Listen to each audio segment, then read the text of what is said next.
رات کا کھانا کھا کر سبھی نے اپنے کمروں کی راہ لی تھی، لیکن مہا کے اضطراب نے اسے بیڈ روم میں بیٹھنے نہ دیا۔ وہ اپنا سیل فون لے کر باہر لان میں آ کر بیٹھ گئی۔ موسم بدل رہا تھا۔ سرما کی ٹھنڈی راتیں اب گرمیوں کی ہلکی سی تمادت کو جذب کر لائی تھیں۔ ہوا خوشگوار تھی اور وہی خوشگواریت مہا کو لان کی گھاس پر چوکڑی بھر کر بیٹھنے پر مجبور کر گئی تھی۔ میمونہ بیگم کا بی پی اب بھی بڑھا ہوا تھا۔ نگین کی ہدایت پر گولی کھانے کے بعد وہ گہری نیند سو چکی تھی۔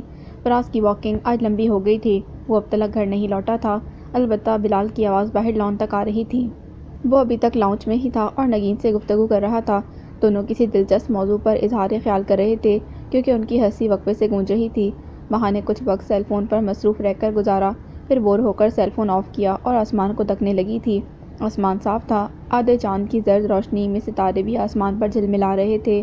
وہ بے وجہ ہوا سے جھومتے درختوں کو دیکھنے لگی۔ درختوں کے جھومنے سے زمین پر پڑتے ان کے سائے بھی لرز رہے تھے۔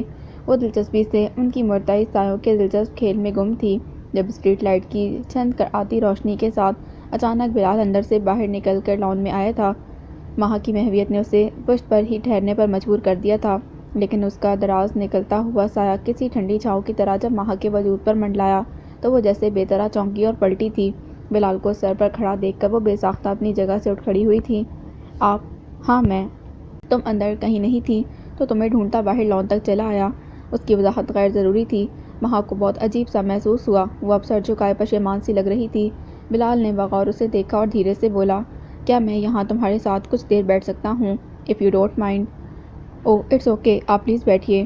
مہا نے فوراً سر ہلا کر پیشکش کی تھی۔ وہ ہلکے قدموں سے چلتا آگے بڑھا اور مہا سے کچھ فاصلے پر آ کر ٹھنڈی گھاس پر بیٹھ گیا تھا۔ تم کیوں کھڑی ہو؟ بیٹھو نا۔ نہیں شکریہ، میں کافی دیر سے لان میں تھی، اب اپنے کمرے میں جاؤں گی، نیند آ رہی ہے مجھے۔ ڈونٹ ٹیل لائی مہا، سچ یہ ہے کہ تم دانستہ اگنور کر رہی ہو مجھے۔ بلال کا شکوہ برملا تھا۔ ایسی بات نہیں ہے۔ وہ جزبز کھڑی تھی۔ اگر کوئی بات نہیں ہے تو پھر مجھے تھوڑا سا وقت دے دو مہا۔ تمہارا نظر انداز کرنے کا یہ عمل اب اور کتنا جاری رہنا ہے؟ وہ افسردگی سے بولا تو مہا کو نہ چاہتے ہوئے بھی اس کے مقابل بیٹھنا پڑا تھا، پھر بھی وہ جواب دینے سے چوکی نہ تھی۔ میں آپ کو قطعاً نظر انداز نہیں کر رہی بلال، آپ اس غلط فہمی سے باہر آ جائیے۔ اوکے، میں نے مان لیا یہ میری ہی غلط فہمی ہے۔ کیا کچھ دیر میرے ساتھ رہو گی مہا؟ وہ زومانی انداز سے پوچھ رہا تھا۔ وہ چونکی اور بلال کی صورت تکنے لگی۔ چند ساتیں خاموشی سے گزری، پھر وہ سنبھلتے ہوئے بولی، جب تک یہاں ہوں آپ کے ساتھ ہوں۔ تھینکس، تمہاری یہ کرم نوازی مجھے یاد رہے گی۔ وہ صاف گوئی سے بولا، لیکن مہا کو اس کی بات طنز میں ڈوبی سی محسوس ہوئی تھی۔ وہ پھر اس کی جانب متوجہ ہو گئی، حالانکہ ذہن ارتجاع کی باتیں سوچ رہا تھا۔ انہوں نے کہا تھا کہ وہ آپ بلال کو اپنے بدلتے جذبات کی کہانی سنائے تاکہ لڑکا منہ در منہ انکار سن کر اس گھر سے رخصت ہو جائے۔ مہا کا انکار گھر کے باقی لوگوں کو بلال کے سامنے پشیمانی سے بچا سکتا تھا۔ مہا کی گہری نظر بلال کا جائزہ لے رہی تھی۔ اندھیرے میں اس کی آنکھیں چمک رہی تھیں۔ وہ اس کے دل کی صفائی کا عکاس تھی۔ بلال کی توجہ بھی پوری طرح مہا کی جانب تھی۔ وہ اسے بڑی گہری اور مخمور نگاہی سے تاک رہا تھا۔ اس کا دیکھنا مہا کی دھڑکن بڑھا گیا تھا۔ یا اللہ، میں کیا کروں؟ مہا کی سوچ اس کے اختیار سے باہر تھی۔ یہ وہ لڑکا ہے جو بچپن سے منسوب رہا ہے مجھ سے، جس کی ایموشنل اٹیچمنٹ شاید آج بھی ویسی ہی تھی جیسا وہ پہلے بھی سوچتا رہا تھا۔ اف کیسے کہہ پاؤں میں اس لڑکی کو اپنے دل کی باتیں؟ کیسے توڑ سکوں گی اس کے دل کو؟ کیا واقعی میں ایسا ظلم کر سکوں گی؟ مہا حد سے زیادہ مضطرب تھی۔ دل میں نفی میں انکار کیا تو اور بھی گھبرائی اور بے اختیار بول پڑی، آپ چپ سے کیوں ہیں؟ کچھ بولیے نا۔ کیا بولوں مہا؟ بلال کی ٹھنڈی سانسوں میں بھی تپش سی تھی۔ مجھے جو کہنا ہے تم وہ اچھی طرح جانتی ہو۔ میں کچھ نہیں جانتی بلال صاحب، آپ غلط کہہ رہی ہیں۔ اس نے بات کہتے چہرہ دوسری طرف موڑ لیا تھا۔ بلال بے اختیار مسکرایا تھا۔ اس کا بازو چلا کر زبردستی اپنی طرف موڑتا زومانی انداز سے بولا، جھوٹ بولنے کے لیے چہرہ اسی طرح چھپانا پڑتا ہے مہا، جیسے تم نے رخ موڑا ہے۔ ذرا میری طرف دیکھ کر کہو تم واقعی نہیں جانتی۔ میں واقعی نہیں جانتی بلال، کیا آپ کیا کہنا چاہتے ہیں؟ وہ بضد تھی۔ اوکے، بلال نے براہ راست اس کی آنکھوں میں دیکھا، تم اگر میرے منہ سے سننا چاہتی ہو تو سنو مہا، میں اپنے اور تمہارے بچپن کے رشتے کو دوبارہ جوڑنا چاہتا ہوں، جو اماں کی زیادتی اور ناروا باتوں کے اظہار سے توڑا جا چکا ہے۔ لیکن یہ ممکن نہیں ہے بلال، اب وقت بہت بدل گیا ہے، بہتر ہوگا ہم کسی اور موضوع پر بات کریں۔ مہا نے ڈرتے انداز میں بالآخر وہ کہہ ہی دیا جس کو کہنے کی ہمت وہ اپنے اندر نہ پا رہی تھی۔ اس کے منہ سے صاف انکار سن کر بلال بے طرح چونکا تھا۔ وہ کچھ آگے گھسک آیا تھا اور مہا کا چہرہ انگلی سے اپنی طرف موڑتے ہوئے بولا، میں کوئی بات کیوں کروں مہا؟ میرے لیے اس وقت جو اہم ہے مجھے اسے ہی ڈسکس کرنا ہے۔ میں منگنی کو بھول کر اب سیدھے صبح و نکاح کرنا چاہتا ہوں۔ تم میری مانت ہو مہا، اماں کی بد کلامی اپنے پرانے تعلق کو کسی کچے دھاگے کی طرح اس آسانی سے توڑ نہ سکے گی۔ میں آج تمہاری رائے لینے آیا ہوں۔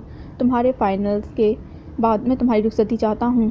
یہ میرا حتمی فیصلہ ہے اور میں اپنے فیصلے کی اپروول تم سے چاہتا ہوں۔ وٹ ڈو یو سے؟ مہا کا چہرہ گلابی پڑ گیا تھا، وہ نظریں چرا گئی۔ وہ لمحے اپنی حیثیت اور اہمیت میں بہت نازک تھے۔ مہا کو پریشانی سی لگ گئی تھی۔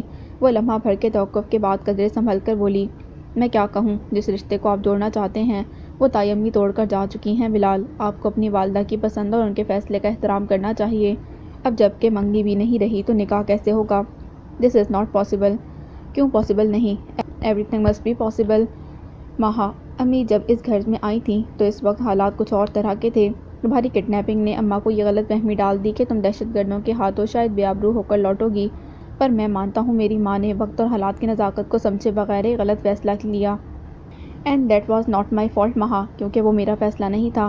اماں نے میرے جذبات اور احساسات کو دیکھے بنا ایک انتہائی قدم اٹھانے کی کوشش کی، لیکن میں اسٹرانگلی کنڈیمڈ کرتا ہوں میری ماں کا برتاؤ۔ ان کا کنڈکٹ ٹھیک نہیں تھا۔ سو پلیز مجھے اماں کے کہنے کی سزا مت دو۔ میں اگر اماں کی جگہ ہوتا تو میرا رد عمل بالکل مختلف ہوتا۔ ریئلی؟ مہا نے چونک کر قدرے طنز سے پوچھا۔ آپ ہوتے تو کیا کرتے بلال؟ میں؟ اس نے اندھیرے کے باوجود سامنے بیٹھی مہا کے جھلملاتے حوالے کو بغور دیکھا تھا۔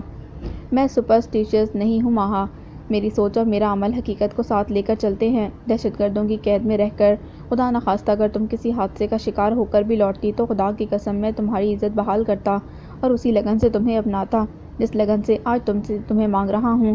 جسٹ بلیو می مہا، میں کسی مکر و فریب سے کام نہیں لے رہا۔ میں کیسے اعتبار دلاؤں کہ جو کہہ رہا ہوں وہی سچ ہے، وہی حقیقت ہے؟ وہ شاید جذباتی ہو چلا تھا۔ مہا کا دم اٹکنے لگا تھا۔ بلال اپنے جذبات میں کھرا تھا۔ وہ جو کہہ رہا تھا مبالغہ آمیزی یا جھوٹ ہرگز نہیں تھا۔ وہ ایسے کیسے رد کرتی؟ مشکل گھڑی سر پر آن کھڑی ہوئی تھی۔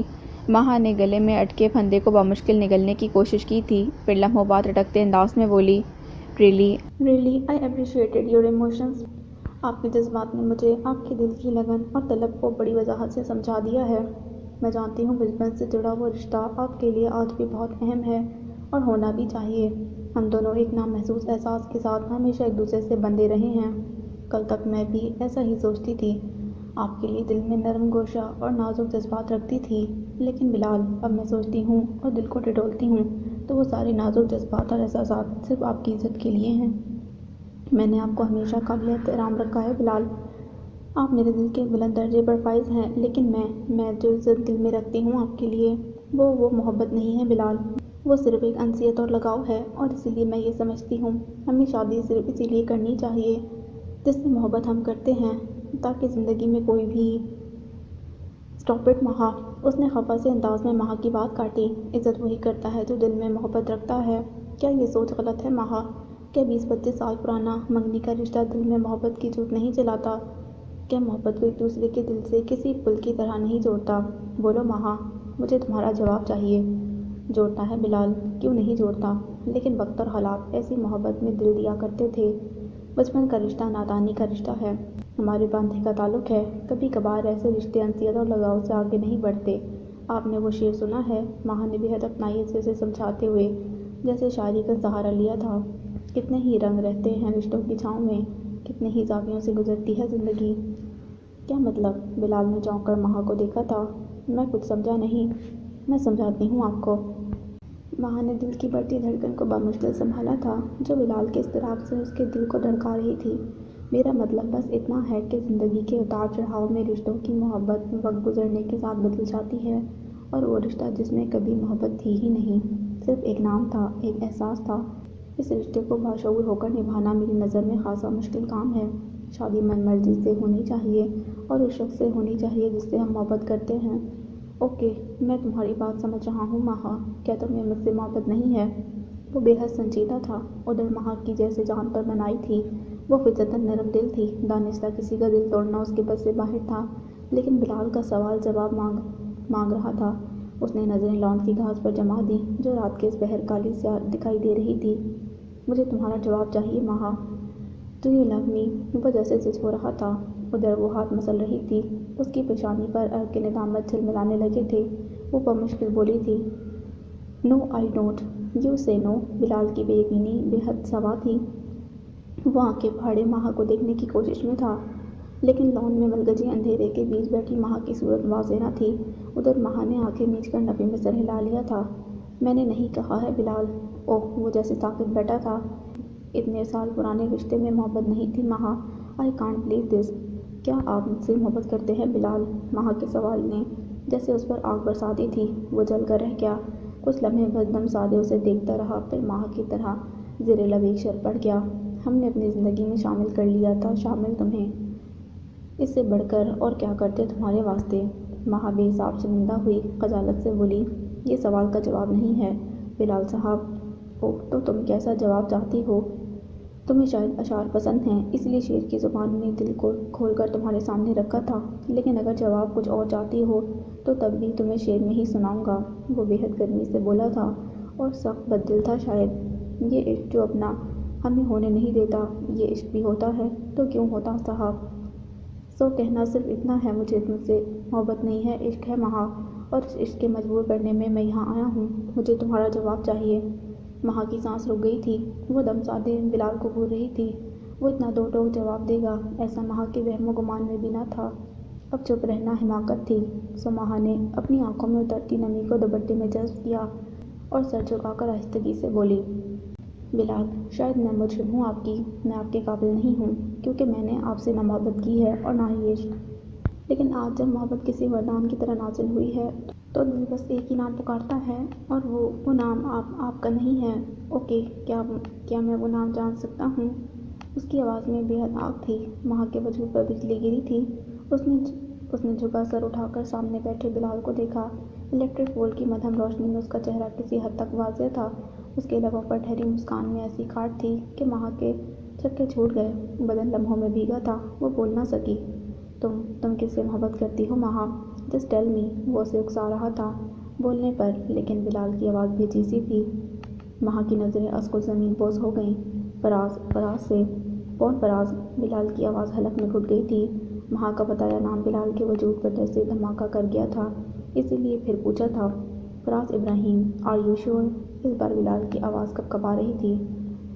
مہا نے آہستگی سے اس بات میں سر ہلا دیا تھا۔ "Okay then, my love story is finished and no more chance here". اس نے یوں ہاتھ جھاڑے جیسے ہاتھوں سے خاک جھاڑ دی ہو۔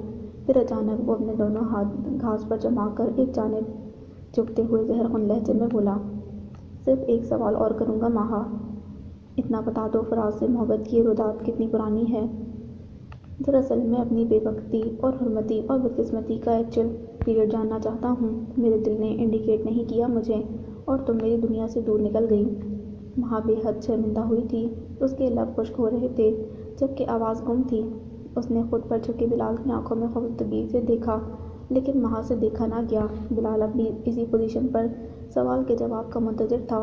اس پل جیسے مہا نے پشیمانی اور شرمساری کے اتھاہ سمندر میں خود کو غرق ہوتے محسوس کیا۔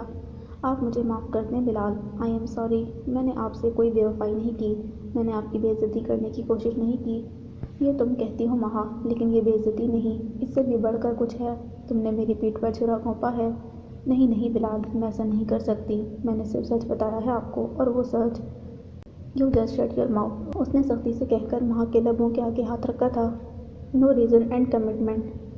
"مجھے تمہاری صفائی نہیں چاہیے، صرف سوال کا جواب چاہیے۔ فراز سے محبت کب ہوئی تمہیں، یہ بتاؤ"۔ پلیز بلال، آپ اتنے ہارش نہ ہوں، میں جانتی ہوں میں نے آپ کا دل توڑا ہے، لیکن یہ ہونا ہی تھا بلال، مجھے کسی ایک کو یہ سچ بتانا ہی تھا۔ سو اسی کو بتایا ہے جو اس کا اہل ہے، میں نے خود کو چھپانے کی کوشش نہیں کی بلال، میں نے کھرا سچ آپ کے سامنے رکھ دیا ہے۔ پلیز مجھے اور میرے دل اور جذبات کو سمجھنے کی کوشش کریں"۔ "دل اور جذبات کو"؟ وہ تمسخر سے ہنسا۔ "دل ہے تمہارے پاس مہا، خون کے لوتھڑے کو دل کہتے ہیں نا، پھر جذبات کی بات کیوں کرتی ہو؟ جذبات دماغ خراب کر دیتے ہیں، بندہ اندھا ہو جاتا ہے، دیوانہ ہو جاتا ہے"۔ یہ نہیں جانتی آپ یہ کیسی باتیں کر رہے ہیں؟ مہا کو ریڑھ کی ہڈی میں سرد لہریں اٹھتی محسوس ہوئی۔ وہ خوفزدہ تھی۔ "یہ باتیں تم نے کہاں سنی ہوں گی مہا، تم محبت تو کرتی ہو نا"۔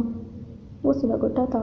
"ہاں تم محبت کرتی ہو، لیکن جذبات کے بغیر، اور میں"۔ بلال نے اس کے چہرے پر اپنی انگلی ماتھے سے رخسار تک کسی فائٹر کی طرح پھیری۔ "میں محبت کرتا تھا، دل کے سچے جذبے سے"۔ زبان سے کچھ نہیں کہتا تھا کیونکہ یہ غلط فہمی تھی کہ تم سے کچھ بھی نہ کہوں گا تو تم سب احوال جانتی ہوگی، لیکن نہیں، تمہارے اور میرے جذبات کے بیچ فراز کھڑا تھا نا مہا۔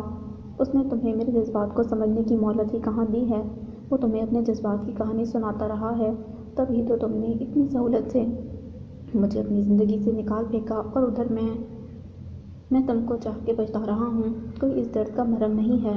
اس نے بڑے جذب سے مہا کا چہرہ ہاتھوں میں بھر کر کسی باوفا عاشق کی طرح شیر پڑھا اور مہا کو یکلخت پر دھکیل کر اٹھ کھڑا ہوا۔ مہا بھی کسی معمول کی طرح اس کے ساتھ ہی اٹھ کھڑی ہوئی تھی۔ اس نے پلٹ جانے والے اس اچھے آدمی کو بازو تھام کر روکنے کی کوشش میں روتے ہوئے کہا، میں نہیں جانتی بلال، فراز کب اور کیسے میرے دل میں اتر گئے، بس اب یوں لگتا ہے جب وہ شخص میری زندگی کے ہر لمحے میں موجود ہے اور میں اس کے بغیر ادھوری ہوں، نامکمل ہوں۔ یہ وہ احساس ہے بلال جو میں نے زندگی کے ان 22 سالوں میں آپ کے لیے کبھی محسوس نہیں کیا۔ میرے سچ پر اعتبار کیجیے پلیز۔ تمہارے سچ کا شکریہ۔ بلال نے اس کے نرم ملائم ہاتھ کو اپنے مضبوط بازو سے ایک ساتھ میں جھٹکا تھا۔ اگر تم یہ بات مجھے پہلے کہہ دیتی تو میرا اتنا وقت برباد نہ ہوتا۔ Anyways, best of luck for your future. Please Bilal, اس طرح طنز کے تیر نہ چھوڑیے، اس میں میرا قصور نہیں۔ وہ رو رہی تھی۔ بلال نے پلٹ کر اسے روتے ہوئے دیکھا۔ وہ کچھ پل کچھ نہ کہہ سکا، پھر ایک گہری سانس بھر کر بولا، میں دعا کرتا ہوں مہا، فراز تمہیں وہ ساری چاہتیں دے جو میں نے تمہیں دینے کا سوچ رکھا تھا۔ زندگی تمہارے بغیر مشکل سے گزرے گی لیکن گزر جائے گی۔ پلیز آئی ایم سوری بلال۔ مہا کی ہچکیاں بن گئی تھیں مگر وہ اب کچھ سننے کے موڈ میں نہیں تھا۔ لمحہ بھر کو پھر مڑا اور بولا، ایک بات اور کہنا چاہتا ہوں، تمہارے بغیر زندگی گزارنا اگر میرے مقدر میں ہے تو ٹھیک ہے، لیکن میں ہجر میں جلنے والوں میں سے نہیں ہوں۔ تمہارا میرا ساتھ یہیں تک تھا، ہو سکتا ہے اللہ نے میرے لیے تم سے بہتر اور وفادار ساتھی ڈھونڈ رکھا ہو، یہ اس کی مصلحت ہے جو ہم نہیں جانتے۔ سو بار بار سوری کہہ کر میرا امتحان مت لو۔ تم نے دھوکہ ضرور دیا ہے، گناہ نہیں کیا۔ دھوکہ گناہ ہی ہے بلال، لیکن میں نے بھی گناہ نہیں کیا، کیسے سمجھاؤں آپ کو؟ تمہیں سمجھانے کی ضرورت نہیں ہے۔ من چاہے ساتھی کو زندگی کا ہمسفر بنانا کسی مذہب اور قانون میں جرم نہیں ہے، تو پھر تم مجھ سے معافی مانگ کر اپنی توہین کیوں کر رہی ہو؟ چپ ہو جاؤ مہا، جس شخص کو تم ٹھکرا جا چکی ہو اس کے آگے رونا تمہیں گلٹی ثابت کر رہا ہے، اس لیے please don't cry, your tears weaks me. اس کی آواز نہ چاہ کر بھی بھر آ گئی تھی۔ اس نے ٹھہرے انداز میں اپنی بات مکمل کی اور ڈگ بھرتا اندر کی طرف چل دیا۔ مہا کا وجود جیسے برف کی طرح سرد پڑ گیا تھا۔ وہ جاتے جاتے تہذیب اور شائستگی سے کیسی ٹھنڈی مار مار گیا تھا۔ وہ چہرہ ہاتھوں میں چھپا کر پھوٹ پھوٹ کر رو پڑی تھی۔ بلال جیسے اچھے انسان کا دل توڑ کر وہ خود بھی خوش نہیں تھی، لیکن وقت کسی پر رحم نہیں کرتا، گزر جایا کرتا ہے۔ دوسری صبح ناشتے پر بلال موجود نہیں تھا۔ آج اتوار تھا، اسی لیے ابتذال بھی گھر پر دکھائی دے رہا تھا۔ سبھی ٹیبل پر آ چکے تھے اور بلال کے منتظر تھے، لیکن وہ اب تک ناشتے کے لیے اپنے کمرے سے نہ نکلا تھا۔ تب ارتضیٰ نے رشیدہ کو کہا تھا کہ بلال کو بلا لائے۔ وہ الٹے قدموں بلال کے کمرے کی طرف چل پڑی تھی۔ کچھ دیر بعد وہ تیز قدموں سے لوٹی تھی۔ اس نے آتے ہی ایک طے شدہ کاغذ ارتضیٰ کی طرف بڑھا دیا تھا۔ صاحب جی، بلال صاحب تو اپنے کمرے میں نہیں ہیں، ان کا سامان بھی نہیں ہے۔ انہوں نے اپنے بیڈ کے سائڈ ٹیبل پر یہ کاغذ جگ کے نیچے رکھ کر دبا دیا تھا۔ میں اسے اٹھا کر لائی ہوں۔ ارتضیٰ نے اس کے ہاتھ سے کاغذ لے کر کھولا اور پڑھنے لگا۔ خط پڑھتے ہی اس کی نگاہیں مہا کے وجود پر جم کر رہ گئی تھیں۔ مہا، رات کو بلال سے تمہاری بات ہوئی تھی؟ جی بھائی۔ مہا نے کسی مجرم کی طرح سر جھکا لیا تھا۔ ارتضیٰ نے اس کی آنکھوں کی سرخی کو ایک پل میں دیکھ لیا تھا۔ Okay, not to worry about this, یہ لو ذرا پڑھو اسے۔ اس نے کاغذ مہا کے آگے کر دیا تھا۔ ادھر سب کی حیرت ان کے چہروں پر لکھی تھی۔ بلال اچانک کہاں چلا گیا تھا اور جاتے جاتے ایسا کیا لکھ گیا تھا کہ ارتضیٰ مہا سے پڑھنے کو کہہ رہا تھا، جبکہ وہ خود بھی کاغذ پر لکھی عبارت کو پڑھ چکا تھا۔ لیکن ارتضیٰ نے سب کی حیرت نظر انداز کر کے دانستہ پرچہ مہا کی طرف بڑھایا تھا۔ کاغذ ارتضیٰ کے ہاتھ سے لیتے مہا کے ہاتھ کپ کپا رہے تھے۔ اس نے خط کے درمیان لکھی سطریں آنکھوں ہی آنکھوں میں چند سیکنڈ میں پڑھ لی تھیں۔ لکھا تھا، ارتضیٰ بھائی، مہا نے رات بہت عجیب انکشاف کیا ہے اور اس انکشاف نے آپ کے گھر میں میری پوزیشن کو یکسر تبدیل کر دیا ہے، اسی لیے واپسی کا قصد کیا ہے۔ میں لوٹ کر اپنے گھر جا رہا ہوں، لیکن اس امید کے ساتھ کہ مہا کے مجھ سے شادی کے انکار کے باوجود ہمارا خاندان ٹوٹے گا نہیں۔ ہم دو سگے بھائیوں کی اولاد ہیں اور ہمیں ہمیشہ اس رشتے کو بنائے رکھنا ہے۔ آپ میرے لیے بڑے بھائی کی جگہ پر تھے اور آج کے بعد بھی اسی جگہ پر فائز رہیں گے۔ امید ہے ہمارا بھائی چارہ مہا کے فیصلے کے بعد کسی رنج یا گلے کے بغیر اپنی اصل حیثیت کو برقرار رکھے گا۔ میری خاموشی سے لوٹ جانے پر میں آپ سے معذرت چاہتا ہوں، لیکن یہ ضروری تھا۔ امید ہے جدی جان میری اچانک واپسی کے فیصلے کو کسی اور نظر سے نہیں دیکھیں گی۔ آپ کا بلال۔ مہا نے کاغذ میز پر رکھ دیا تھا۔ وہ نم آنکھوں کے ساتھ سر جھکا کر بیٹھ گئی تھی۔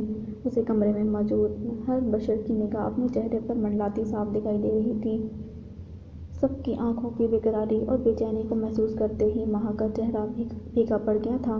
میمونہ بیگم چپ سادھے اپنے بیٹے اور بیٹی کی خاموشی سے اندازہ لگا رہی تھی کہ اصل معاملہ کیا تھا، لیکن وہ کچھ بھی سمجھ نہ پائی تھی، اسی لیے ایک قدرے چڑھ کر پوچھ رہی تھی، آخر کیا لکھا ہے کاغذ میں؟ تم دونوں بولتے کیوں نہیں ہو؟ یہ خط آپ پڑھ لیں امی، ساری بات آپ کو خود بخود سمجھ آ جائے گی۔ ارتضیٰ نے بازو بڑھا کر مہا کے آگے میز پر دھرے پرچے کو اٹھایا اور ماں کے ہاتھ میں تھما دیا تھا۔ میمونہ نے کاغذ کھول کر آنکھوں کے سامنے کر لیا۔ اب وہ تحریر کو پڑھ رہی تھی۔ نگین بھی ان کے کاندھے پر جھک کر پڑھنے لگی۔ بلال کا خط پڑھتے ہی ساس بہو نے جیسے ایک ساتھ ایک دوسرے کی طرف بے یقینی سے دیکھا تھا۔ مہا کی پوزیشن خاصی مشکوک لگ رہی تھی۔ میمونہ نے خط ہاتھ میں لے کر مہا کو گھورا تھا۔ مہا، کیا کہا تم نے بلال سے؟ کیا بھول گئی ہو کہ وہ کون ہے جو اسے خفا کر کے بھیج دیا اس گھر سے؟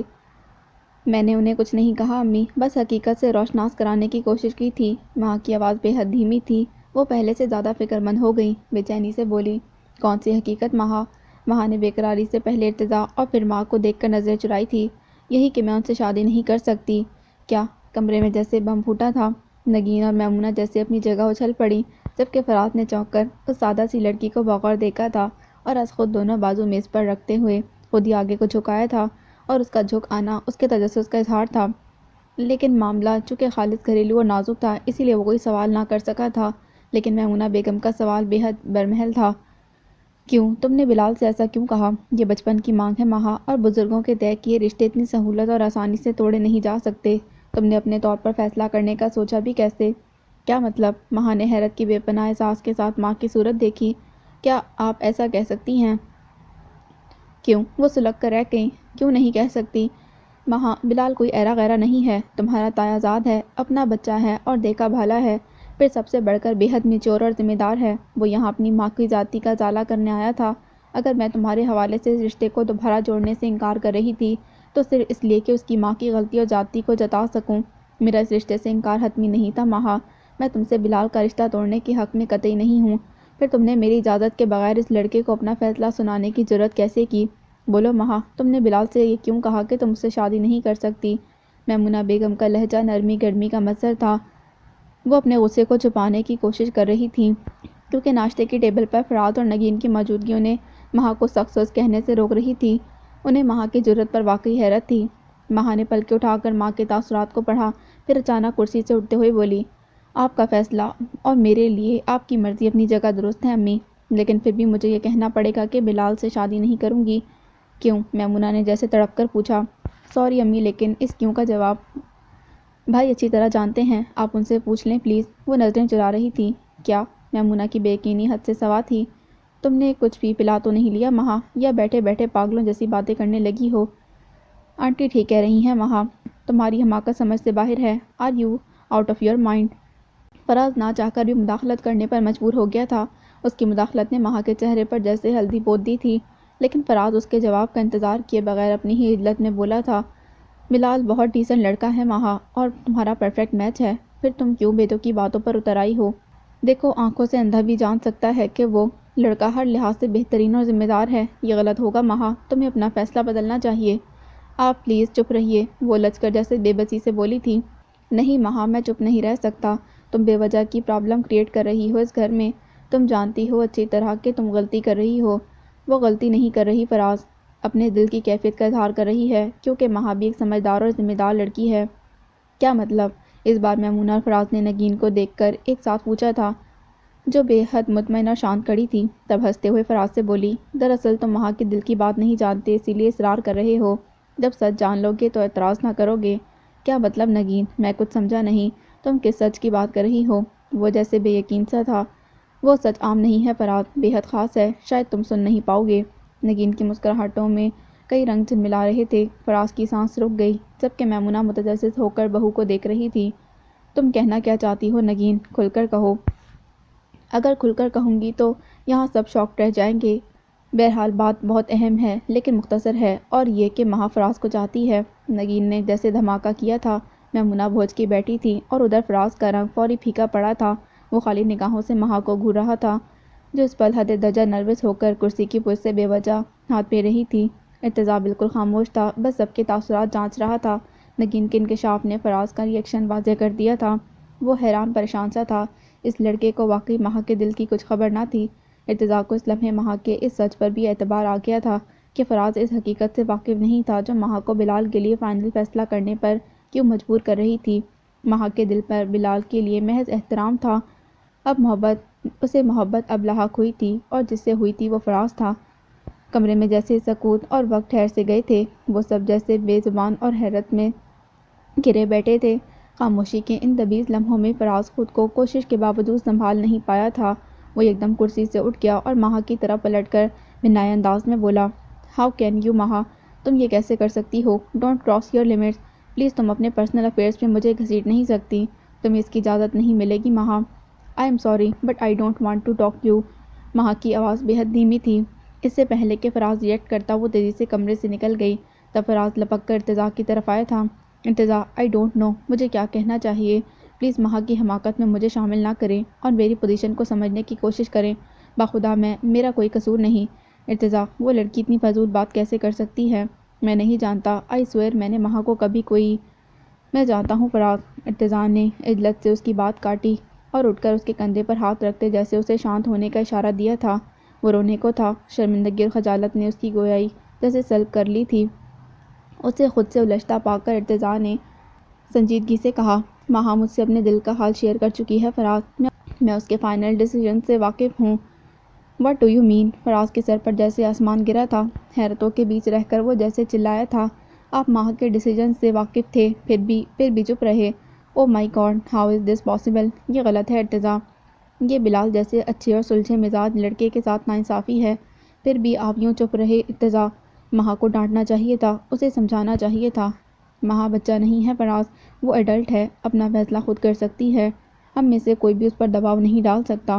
مہا جس کے ساتھ زندگی گزارنا چاہتی ہے، اسے وہ بات کہنے کی آزادی ملنی چاہیے۔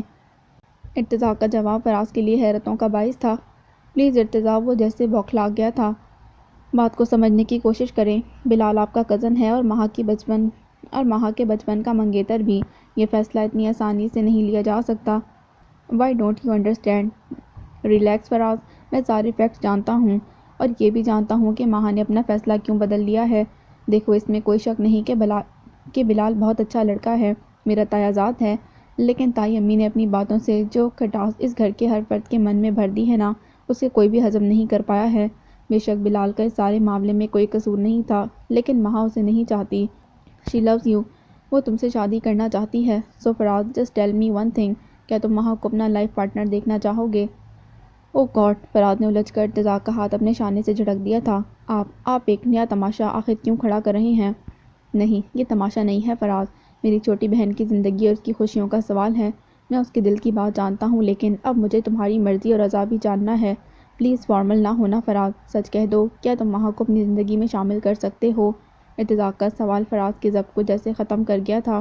وہ بے پناہ چڑھ کر بولا، آپ اپنی فیملی کے سامنے میری انسلٹ نہیں کر سکتے ارتضیٰ صاحب۔ مہا حماقت پر آمادہ ہے تو اسے سمجھائیے، ورنہ اپنا تماشا بنانے پر میں اس سے باس پرس ضرور کروں گا۔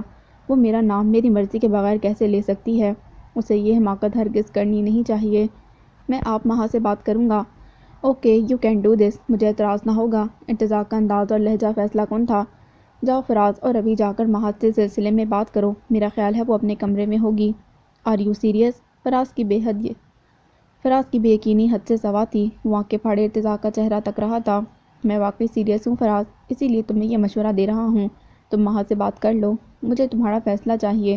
اور ہاں، ارتضیٰ نے بغور اس کا چہرہ دیکھا، یہ یاد رکھنا کہ تم اپنی مرضی سے ہر طرح کا فیصلہ کرنے پر آزاد ہو، مجبور مت ہونا۔